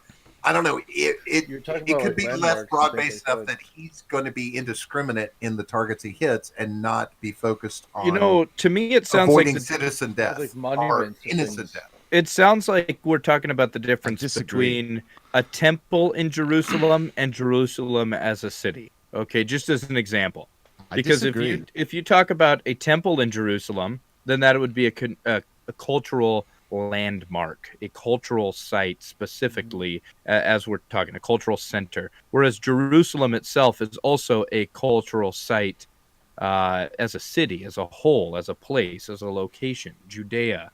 I think that a cultural site is more of a broad form. I mean, Yeah, unless, and that he wasn't specific. And Stephen, to clarify, I don't think that's. I'm not saying that's what he said. I'm just saying I'm surprised that's not the narrative that was gone with, as opposed to the cultural centers. That everybody's jumping on as a war crime. Whereas, I'm surprised the narrative isn't that he's just wanting to indiscriminately bomb throughout Iran, killing anybody. Is Tehran a cultural site? Well, I'm sure there's cultural. No, I don't buildings there. I don't consider any one city to be a site. I mean, when a government, it's a good question. When a government releases like a list of sites, they don't mean cities. They mean basically like buildings or compounds. Something small, like a city is way bigger than a site. DC wouldn't be a site, but the Capitol building would be. Right. The Washington Monument would be. And Right. What about where's the Pope live? In The Vatican. The Vatican. Vatican. Okay. No, Is the too Vatican a big. site? That's Okay. well. St. Peter's would be. Yeah. St. Well, Peter's Okay. Basilica would be. Yeah. Oh, that's But right. it's Because so the many Vatican things. is The considered a Library city, would right? be, Right. it's a actually a sovereign city-state. country. Yeah, Right. it's a city-state. Yeah. Well, and that's kind of why I wanted to bring this up, is the discussion that we had, because this is the same discussion that we as Americans are having right now, the interpretation of what went on with this tweet and what it could mean. Because I know a lot of people are bringing up the fact that a lot of these, if it is cultural for whatever reason, a lot of this is Persian artifacts that can't be replaced or recovered. If that's what we're taking out of this. I take this as the thing of we brought up kind of like game theory, like everyone here I think would be just happy with us pulling out. So it says operate on the premise of we're not going to do that. It's kind of like this is the kind of stuff that a leader, it's not this, but the tweeting and the shit talk and the chest puffing is what a leader kind of has to do. You don't have to bomb. You don't have to send troops in. But you have to maintain a presence of kind of shit talk and posturing if you're going to be a leader. But that's why I don't think you can take it all that seriously.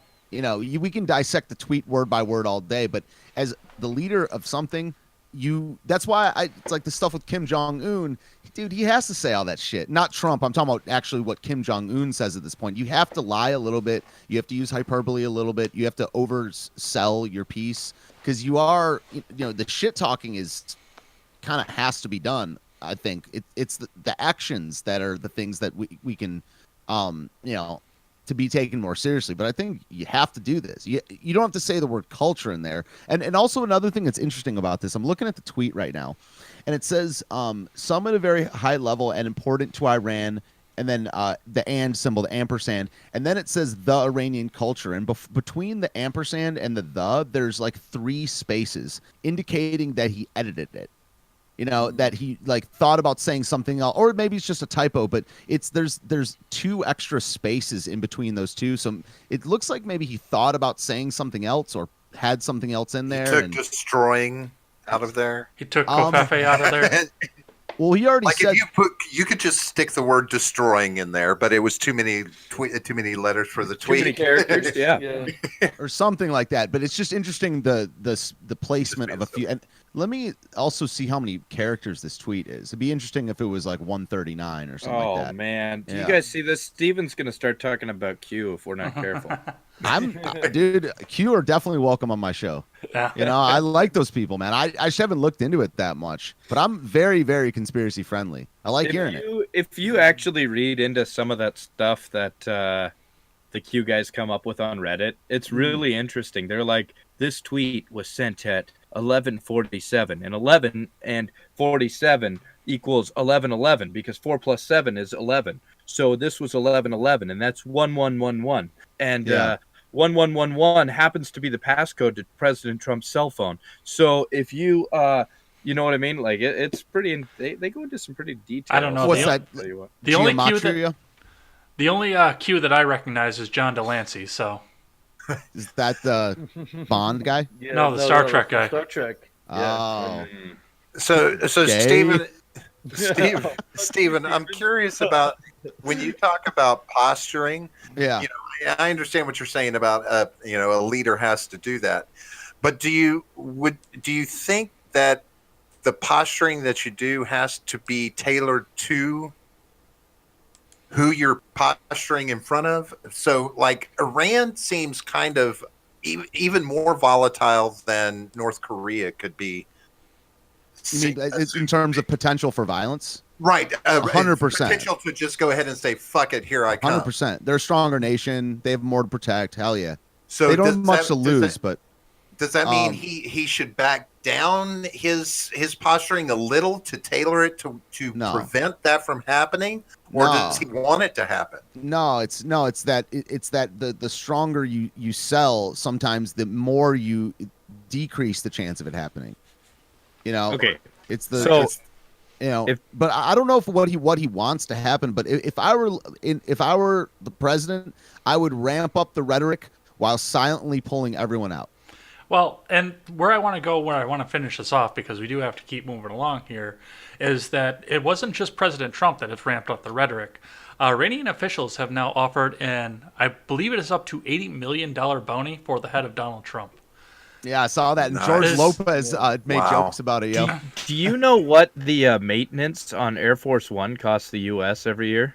more than that, 81 million? It's like $100 million a year. dude. God, Okay. government sucks so bad. Oil changes on Trump's plane is Wait. more than the bounty on Hold his on. head. Hold on, I have a question. Do we know who put that bounty up, and what is the Clinton wealth at right now?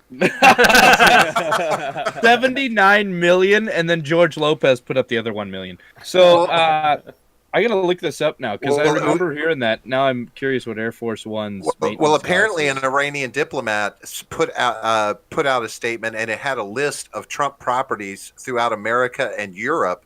And he actually made this statement. He said, "Americans, we don't have issue with you. We don't have issues with the U.S. We only have issue with Donald Trump. That's it." Well, that's because And he doesn't let they're him win. not pissed at, from the I guess from the leadership. They're not pissed at Americans. They're just pissed at the Orange Man. Orange Man bad is their motto right now, I think. But I'm like, it's like, okay. But it's not surprising to hear there's a bounty on his head. Well, I'm Yeah. sure that's not the only one, but this is the high-profile one that has to do with the Well, news we're talking about. That Okay. that really is like that scene in Austin Powers where they're like $1 million and they're all like, ha, ha, ha, ha, ha, ha, ha. They're like, I mean, $1 billion. like 80 million ain't enough. So okay, so Air Force One costs 3.2 billion. What the fuck, dude? 3.2 billion. Okay, yeah. For a year? That's not, no. That's not maintenance. I mean the plane itself. Just the plane. Oh, Yeah. is that But- the new one? Is that the new one he requisitioned? Yeah, that's the one that he requisitioned. Yeah, 3.2 billion. So he saved the U.S. three. But I mean, like, we're talking thousands of times more than the amount of that Iran is willing to pay. Right. You know what I'm saying? I mean, Right. like, they are a big country. You'd think that they could dig a little deeper into their pocketbooks. But you know what I heard is, like, the value of their money, and I'm not going to be able to quote direct statistics, but I believe the value of their money 20 years ago or something was like 14-1 of the U.S. dollars, like 14 of theirs to the U.S. dollars. Now it's like 1,400-1. So they're like on the verge of economic. They're on the verge of being Venezuela. But Okay. But you know what? $80 million to Joe Six-Pack American is a lot of money. And Or it would not or to liberal surprise college student with student loan debt. right? It would not surprise me if that's not a move to actually get someone in America to take the ball and run with it and, Bernie and Sanders cause some is- bullshit. Bernie Shit's a Sanders joke, is man. like, man, think of how much I could do with $80 million. Think of how much Medicare for all. See, Think of, this think is of kind the bread. Think of the Yeah, bread. how much bread can you buy? Yeah. like I really don't think this is the kind of stuff that I really think is just not to be taken seriously at all, because I don't think Iran wants that. I don't think Iran wants someone to kill Trump and take the credit for it and have them pay. Like they'll be out $80 million and they'll get invaded. They'll have Donald Yeah. Trump's head to put on It a doesn't spike. matter. They'll have the next person. It doesn't matter, man. It's just like a tweet. I don't think it's to be taken as seriously as an action, but I don't think Iran wants that shit. Mike Pence would turn into Dirty Harry in about Bro, 30 they would seconds. we would be, dude. It'd be radicalize the entire country against Iran. Oh my Well, god. Can There I would actually can, be support for it at that point. can I Yeah, can there'd I be so throw much a support. Yeah. can I throw a quick moral yes or no question out to you guys? Go ahead. Does Iran, based off of what we did to Soleimani, is Iran in the right to strike back for that? It's a hard moral question. It is, yeah. Asking from like whose perspective, I would understand if they did. Looking objectively, no- I would say, yeah, they are. None of this is moral, yo. No. Okay, What would Jesus do? What would I Jesus mean, right? do? He would wash Soleimani's feet in heaven. So this is how I see it. Okay, so it depends on how you view Soleimani. Is he guilty of war crimes? If he is, and he killed Americans, then we view it as he killed us, we killed him, an eye for an eye, it's over. But in Iran, they view it as Soleimani was just a general, he was, negotiating troops, so he's not guilty of that. They killed him, and he was an innocent man, so now we have to get back. So they're going to view an eye for an eye differently than everybody else views it. You know what I mean? Yeah, but when you say the word war crimes, Yeah, then man, that that's all. inherently tells me there should have been a trial and there should have been evidence, there should have been an indictment, there should have been something that justified executing the man. Every should, president, You every can't president just of be the, judge, jury, executioner. Go ahead, I'm sorry. every American president is guilty of war crimes. Mm-hmm. Like, and so it and that's why I don't like international law. That shit's bullshit. I don't like the UN. I don't like NATO. It's when did the Hague start? What was that, like 1908 or 1915 or something like that? And it's just I don't know, man. The eye for the eye thing doesn't work at all. I think 03, but I'm not sure. 03, yeah. So it was believe. like 120 years ago or something like that. But a long time ago. I'm just saying that we're so far past and I know that like the what would Jesus do thing is like a joke, but it's like that we're so far into like man and materials realm that it's like none of this shit is moral, man. None of this shit. Does it not fall into a basic defense thing, No. like like defending yourself? Do you mean the Iran striking back or us? Right, taking Iran out- striking back. Like if someone punched your wife, you would be okay to strike I mean, that it's person just back. the analogies don't work because no one's wife is getting punched for 75 years. So for killing him, I mean, do they not have a right to defend and stand up for themselves that they're being attacked in that way? What I'm saying is there's no such thing as rights in this situation. Oh, Like- I didn't know if maybe you saw it as a violation of his natural rights. Of his natural, I just don't. I don't. In that from that, I'm just trying to find the facts before. Like I just when people I play kind of both sides the same way, where it's like they say the pro-war people or whoever they're called say that he was a terrorist. I haven't seen receipts from that. But also saying that he's a good guy, I find that to be false. But I don't think we're so like if you're talking about the first punch, we're on like a millionth punch. So at that point, it becomes a discussion that's almost impossible to have from a pure individual rights standpoint. It's easy when John's walking down the street, me and him don't know each other, and he just like hits me. Then it's really easy to figure out. But you have to go beyond all of our lifetimes and hundreds of lies earlier. So it's just like.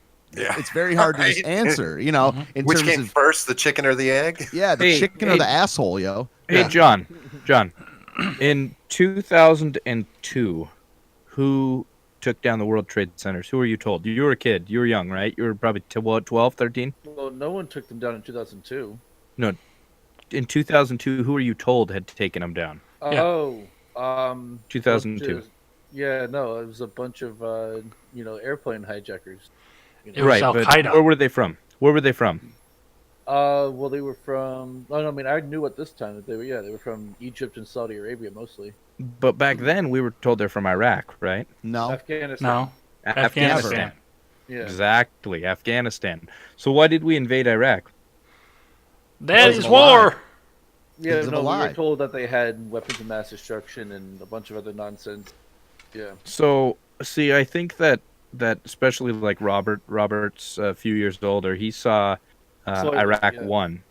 He saw Iraq 1. And so Yeah, my dad fought in that war. from your views, but I think like millennials, the younger generation, they grew up. Everybody that's younger grew up learning that okay, so some Iraqis hijacked an airplane, or not necessarily Afghanistan's hijacked an airplane, or oh wait, no, maybe it was Saudi Arabians. See, the narrative changed 6, 7, 8, 9, 10 times, and yet we're in Iraq blowing the shit out of Saddam in revenge for GWB's dad. Yeah. You know, What's funny about that is Family Guy actually took that and made a skit between Brian and Peter. That was exactly that. really? Yeah. What did they do? Well, They were Peter arguing was over who killed- no. Peter was out there saying, I thought it was Iraqis that had hijacked it," and then Brian was discounting it, and he went down through 6 or 7 different Yeah. countries. Right. I mean, I remember first it was, oh, the Iraqis did it, and then it was, oh, no, it was an Afghani. Then it was, oh, but the Afghanistan guy was in Pakistan, and he had ties to Iran. But then it was, oh, no, it was some guy from Yemen. And I was like, where the hell is Yemen? And they're like, oh, it's Saudi Arabia. So I'm like, wait, the Saudi guys, aren't they Iraqi? No, those are different people. But see, And- they cleared all of that up when they were just like, oh, actually, it's just Al Qaeda, and they're in all those countries. Right. It's So all see, those countries but at the whole same point time. is this is all deception, and we're going to learn things in a year that discount what we're discussing right now. So we can say, we shouldn't be here, we shouldn't be there, we shouldn't have killed this person, we should have killed that person, we shouldn't invade this country, we shouldn't invade this country, and ultimately there are people in power that are going to do what they want. This is the big government, scary conspiracy theory. They're going to do what they want, and we either have to bend over and take it, or you got to yell really loudly and make your voice heard. And that is why we have Freedom Scoop. So we have a platform to yell really loudly. There's the plug. Yeah, I mean, I agree with with most of that, but every single leaked document and report of the last 20 years has there's been very little evidence of the last 20 years that we shouldn't have got that we should have gone in. Almost everything, the Afghanistan papers, the leaked stuff out of Syria, WMDs being a lie, almost everything is pointed to we shouldn't have gone in the first place. There hasn't been any, and that's been now a 19-year period. So why were we there? Oil, Oil. Thank you. Yeah. Oil in Israel. Yeah. So Black you're gold. saying And weapon contracts. basically just money, yeah. to destabilize the region so we could become the dominant oil superpower? What do you mean by we? You mean America? America. I mean, No, the United I would the say Western more the- interests. The global petrodollar more than anything, and whoever controls it. And there was the hope of not destabilizing, but restabilizing the region, in my opinion, with Yeah, that's us what they in say. control. With us in control, I think they had a hope that they might be able to pull that off. Really? You think- So- I think- do, but I but we see what it turned into. But I think that maybe they had hope that they could become a power over there, or we could become a power over there, and be in control of the oil. People Yeah. hate colonialism, but I think we need like a Geneva Accords that says if you attack and invade another country, you have to control that country for 10 years afterwards or something like that. Like if we go into Iraq, we need to accept it as part of the United States. I think that would dissuade a lot of wars. You can't do that without sending people. That's Oh, that's yeah, the thing, right. That's without sending family. I mean, that's the true biological weapon. It's the only biological weapon that works. If you got to send people, you got to send your own citizens, and you have to make babies, and you have to. That's the only way to take over someplace and have it not be work. Macedonia was once the largest, greatest country on the face of the planet. It encompassed virtually the whole known world. Okay, Macedonia right now is like the size of my backyard.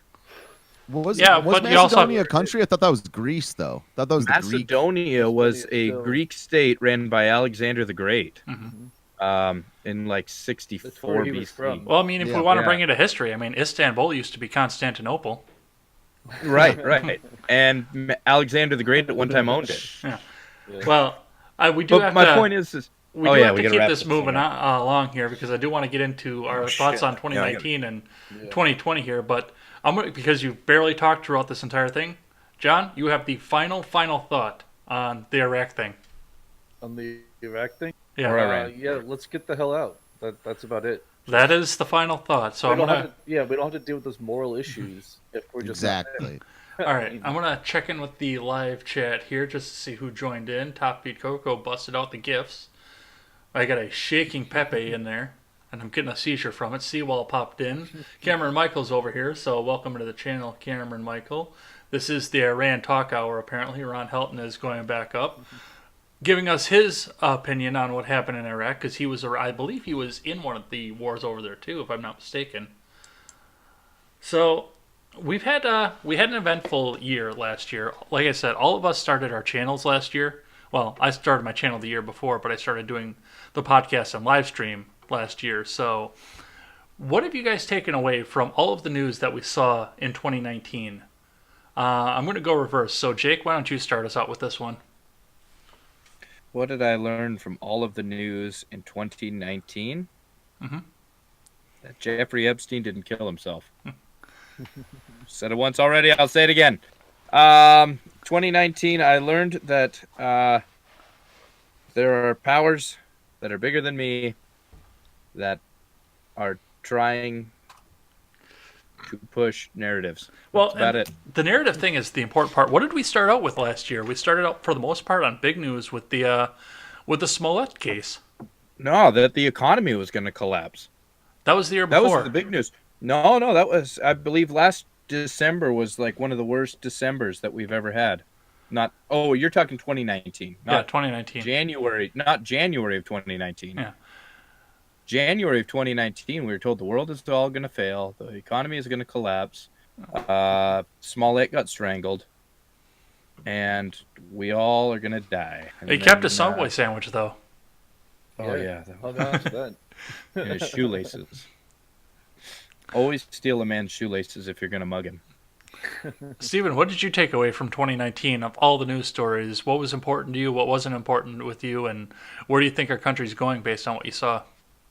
Well, I think that 2020 is gonna be crazy. Yeah. I think that it being an election year, it's just gonna be nuts. I mean, 2019 was full confirmation of Clown World. You know, there was a lot of gender, race stuff. It was a lot of more of the same though, just a different flavor. Mm-hmm. I got really into geopolitics in 2019, so we covered Venezuela a lot, the Middle East, and it really. I think I said it earlier. I hear a lot of different creators say it. After looking at thousands of articles the whole year, it just reinforced that almost all the time the mainstream narrative is wrong. It doesn't mean it's completely wrong, but that's the thing about what a good lie is. It has a little bit of the truth in there, but you can almost never believe if you're being told something by AP News, Fox News, CNN, NBC, and whatever the other mainstream ones are, then you can almost always believe there's something else going on that you're not being told about. Even if you're being told, if every single thing they're saying is true, there's some other thing going on too. And maybe just cynical, but I think that's what you can usually go off. Like whatever you're being told by all the outlets, it's not completely true or being fabricated or narrative based in some way. You've been crazy about this too. I mean, I've said I cannot sit through the entire 3 hours of your show, but from what I've seen, it's like tab, tab, tab, tab, tab, tab, and you just go through all of them. Yeah. It's nuts. Yeah, 3 hours is actually short for him now. Yeah. It's been, I think the last 20 a lot of them have been over 4. Yeah. Yeah. Yep. He's addicted, yo. That's right. You got a problem. In fact, this whole thing is actually an intervention, Steven. Did you just say dick? It's a problem. I'm streaming after this, so. John, what did you take away from 2019? Orange Man bad is the main thing I took away from that. Seems to be all we're told. How Orange Man is bad and why Orange Man is bad and in what different ways Orange Man could be bad in the future. Yeah, so basically just like the insanity of the media and especially how in it together they are. You know what I mean? Well, you hear a lot of the same things being said by each media source. Then it trickles down into your little online ones, the Huffington Post and whatnot. Hey, we're a little online media source. Are you saying like 50 Shades of Orange? Yeah, exactly. He's been naughty. He's been naughty 50 different ways. 50 Shades of Man, Orange. naughty. Yeah. But yeah, that's basically where I'm, or at least what I've seen from the past year. It's just pretty much Orange Man bad, and he needs to be out. It's apparently what we need to be believing. Robert, what did you see out of this last year, 2019? What's your takeaway from what we saw? Well, I could go through, I could make a laundry list of the important stories that have gone on over the this past year, but they're the same stories that have been going on for the entire year. But when it's all said and done, 2019 to me is like that was a queue line. You're just waiting to get on the roller coaster that's going to be 2020. This year, like Steven said, it's going to be crazy. It's going to be off the chain. And I'm mostly saddened by the other facet of 2019 where I've watched our leadership in every aspect from every side consistently pushing to drive this country apart, to completely divide us as much as they possibly can. They want us so divided, and that way they have more control, more power. And we've got to look back at this past year if we're going to survive this coming year, because I think the gloves have come off and shit's going to get stupid crazy. I just thought of something completely random, and I don't know, Robert, you kind of spurred it, but Jake thought of something completely random? Stop the presses. I just was thinking about this. That apparently, we've had a bunch of shootings and mass killings and all that, and I think that Democrats care more about the impeachment right now than they do all of school shootings. So I think that's what 2019 has proved to us, that impeachment trumps all. Yeah, no matter how many we had, they just didn't get much traction, did they? Normally, like, that is the narrative. I mean, that's like a month-long process normally.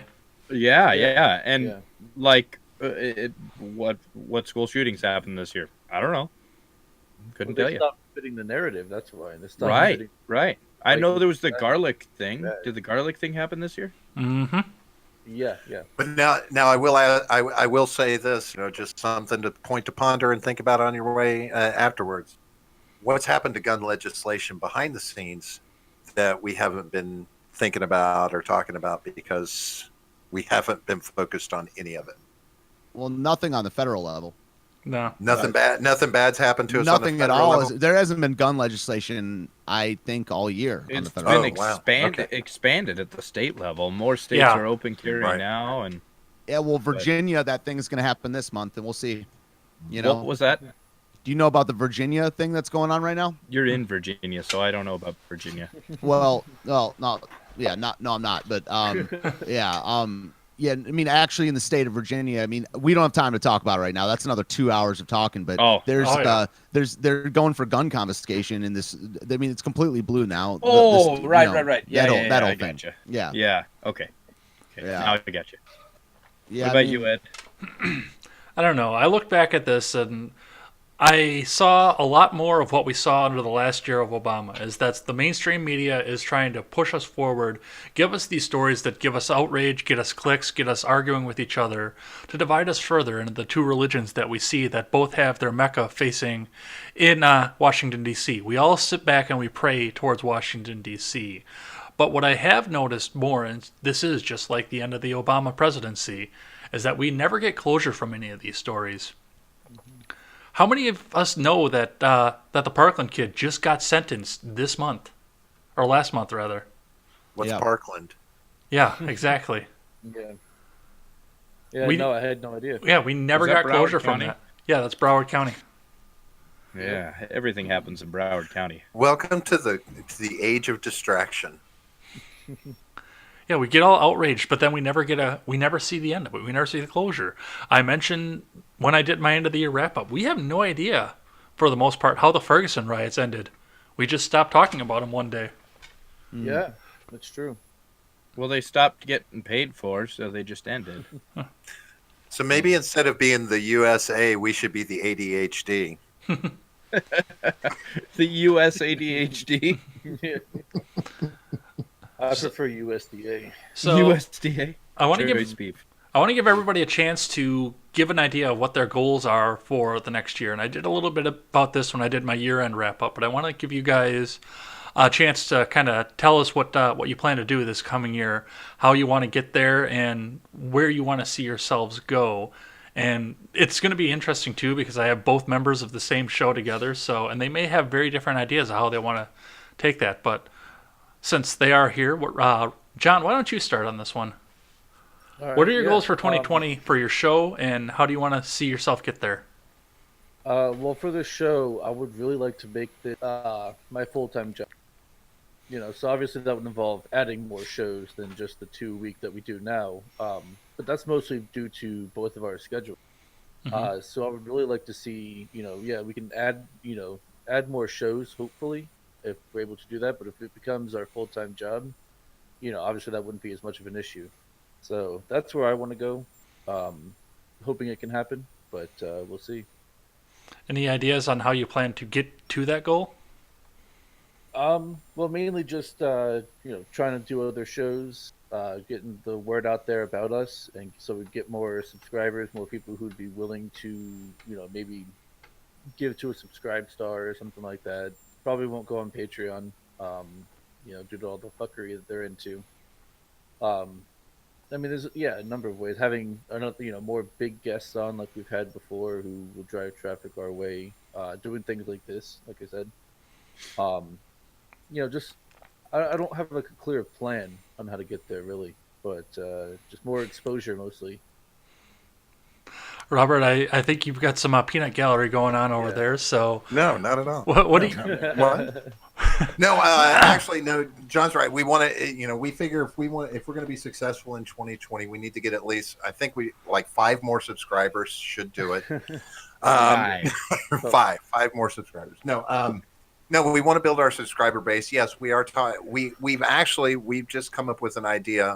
Little spoiler about a way to start incorporating more showtime, more FaceTime on the channel, but maybe in smaller bursts.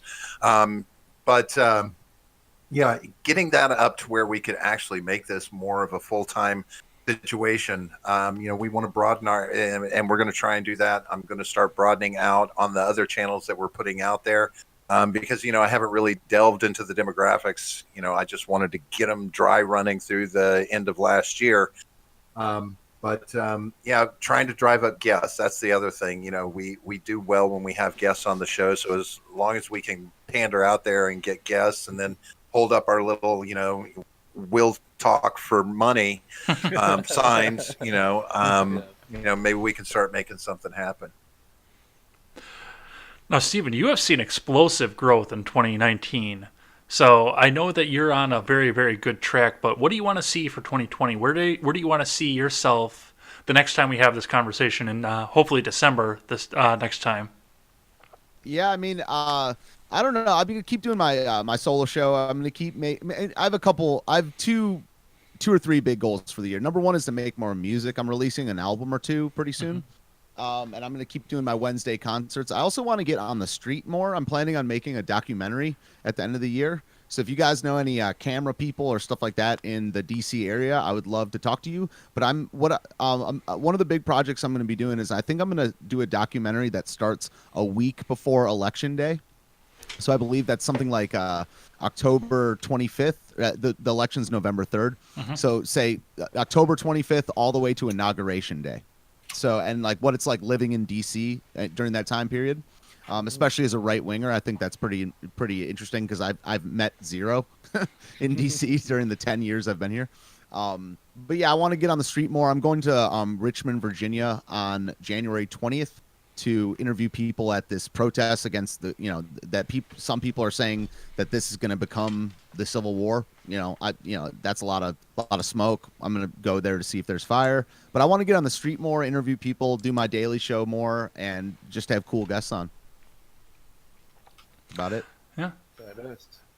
Jake, you are in a bit of a different boat than the rest of us here, but you are in charge of the Freedom Scoop Media Group, so your goals affect all of us, but what do you want to see for 2020 for Freedom Scoop? Well, all I gotta say is after so many cantatas, I only play for fun. My original work is for the fans. It's for the fans. How dare you? So, Steven's like, I know that one. So, here's the deal. I think that we're gonna see some drastic shifts. I've kind of pulled back and reclused lately because I've heard some industry rumors that I think are going to change the way that the game is played. I think that we're going to see some big changes in the next 3-4 years. I think that smaller channels are going to. I think YouTube is working on a way, and Google is working on a way to make the Joe Rogans of YouTube and the Steven Crowders obsolete. Because right now YouTube thinks that these people are too divisive, they have too much power, too much. So, This and guy's a I cookie mean, cutter. yeah. So I think that they're going to try to promote smaller channels, you know? And I'm not only talking about YouTube, but I think that we're going to see some super advancements with 5G. The speed is going to be monumental, so the people that have the ability to capitalize on that are going to be a step ahead of the game. I mean, what happens when you can watch Stephen Ignoramus' show on your refrigerator? Or more so, what happens when your refrigerator can watch Stephen Ignoramus' show and understand it? Okay, so Stephen wants to diversify. What happens in 2021 when he decides to do a cooking show and your refrigerator can automatically cook whatever he's cooking for you? Wow. You see? So Sounds we're pretty talking awesome. 5G. It's going to be revolutionary. It's going to be advanced tech. So I think that Freedom Scoop needs to stay on top of the tech and move at its same speed, or at least not get left behind. And that's my goal, is not to get left behind this year. As things move fast and as 5G comes out, it's going to be a big change for everybody. So Did I just hear Jake say he was getting us all new equipment? That's what I heard. Yeah. Yeah. he I was heard looking at new everything, equipment for Freedom Scoop. there's some stuff in the in the works.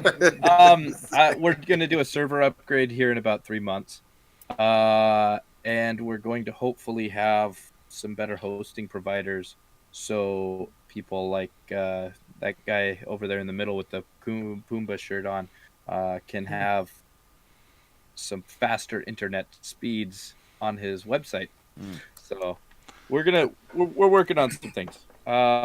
Yeah, things are moving good. Things are moving fast. Things are moving good. So after so many cantatas, I only play for fun. I hope we don't have to wear uniforms. So what is a cantata? I believe it's a choral piece written for the church somewhere in the years like 1700 to 1900. You're a I mean, liar. they still write them today. You're but a liar. No. You told me you were an ignoramus. Don't believe you. not I on thought that was the little woman in Master Chief's helmet. Wait, Oh man, Is have you that ever seen Halo joke? Yeah. Red, Yeah, it Red is. versus? You ever seen Red Gay. versus Blue? I love Red versus Blue. Yeah, That was hell such yeah. a good Red show. vs. Blue is Hey. awesome. if I can't make a boomer comment, who can?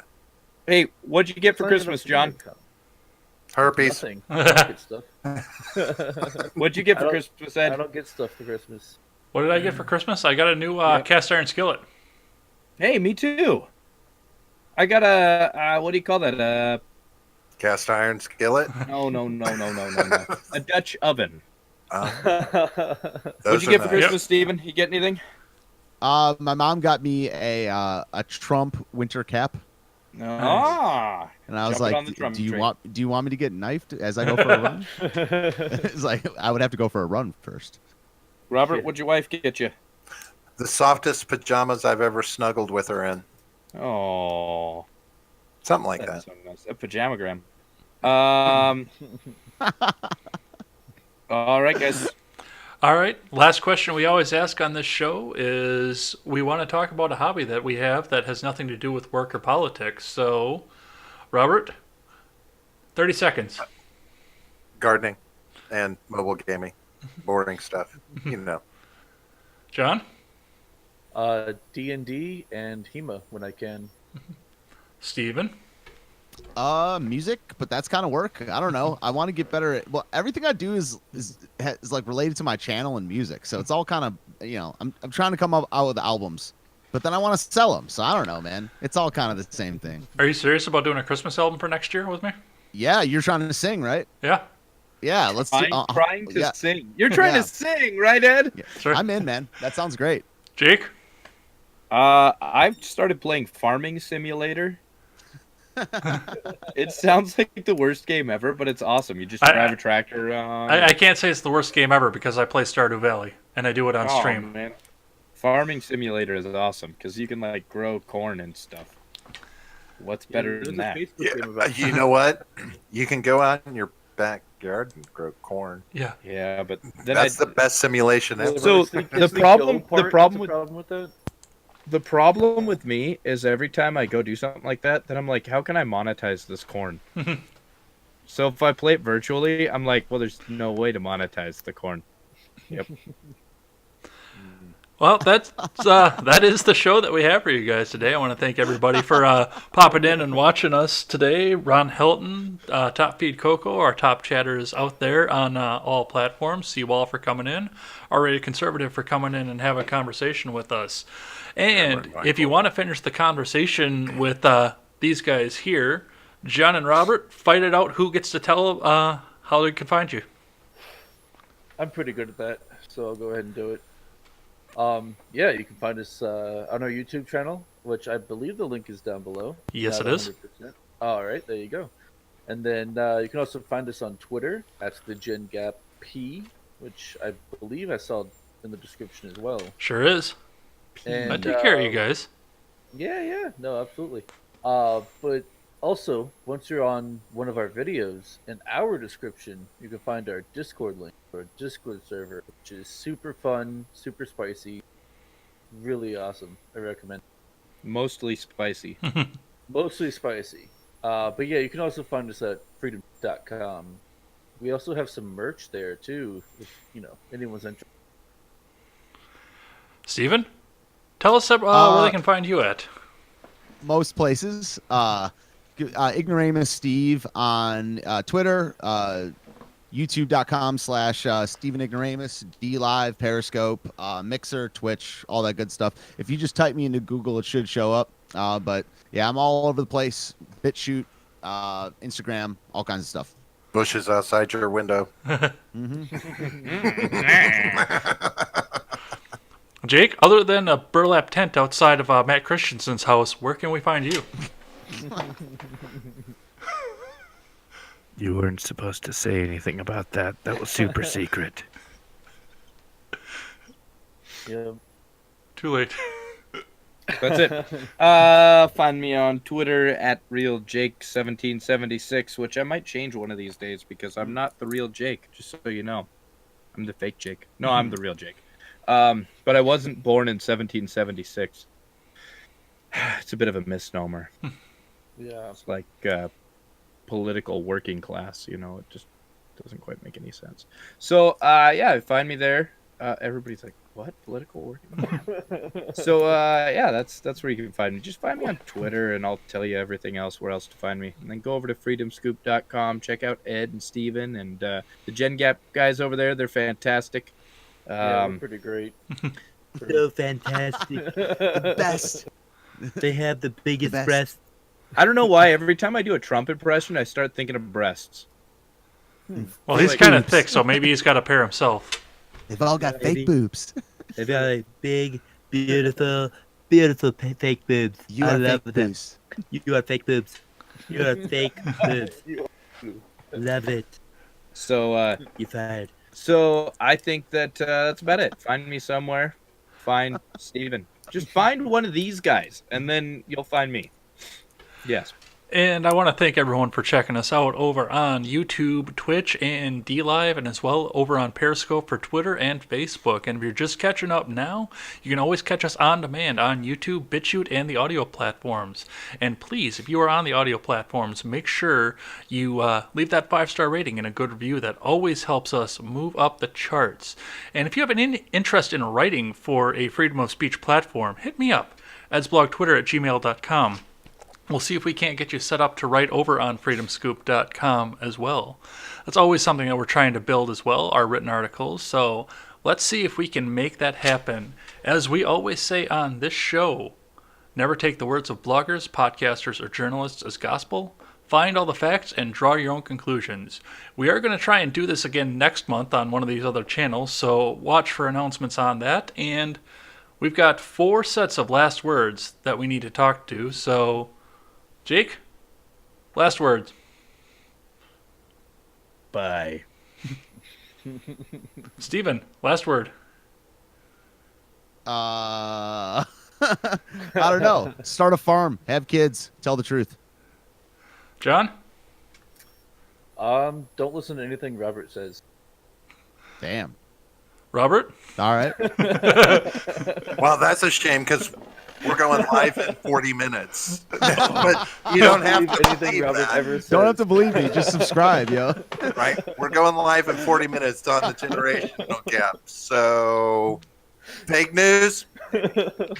I like how you and Steven are like competing shows for ratings. Like CBS and ABC, how they like will both do a really good show and you want to watch both of them at the same time, but you can't, so you got to decide one for the other. And Yeah, you we guys hold- both stream Monday nights. We all We stream hold Monday Steven- night. We hold I Steven know. responsible for that. Yeah, but Ed streams so early I can never watch his show. You're like the early bird. That's right. We got somebody on the way to Steven's house to take care of that. So Nice. it won't be a problem too much longer. Hey Ed, you got the GPS directions, right? Hope Yes, she's I do. To Steven's house. And a bottle of scotch. Hope Dude. she's fine. Dude, it's all bullshit. We're sending a drone. Yeah. Oh, my daddy. He's on his way from Iran or Iraq, something like that. Yeah. So, He's gonna think it's an Amazon delivery. Don't run with scissors. Don't drone people. There's my advice for the night. Take care, everyone. See you guys.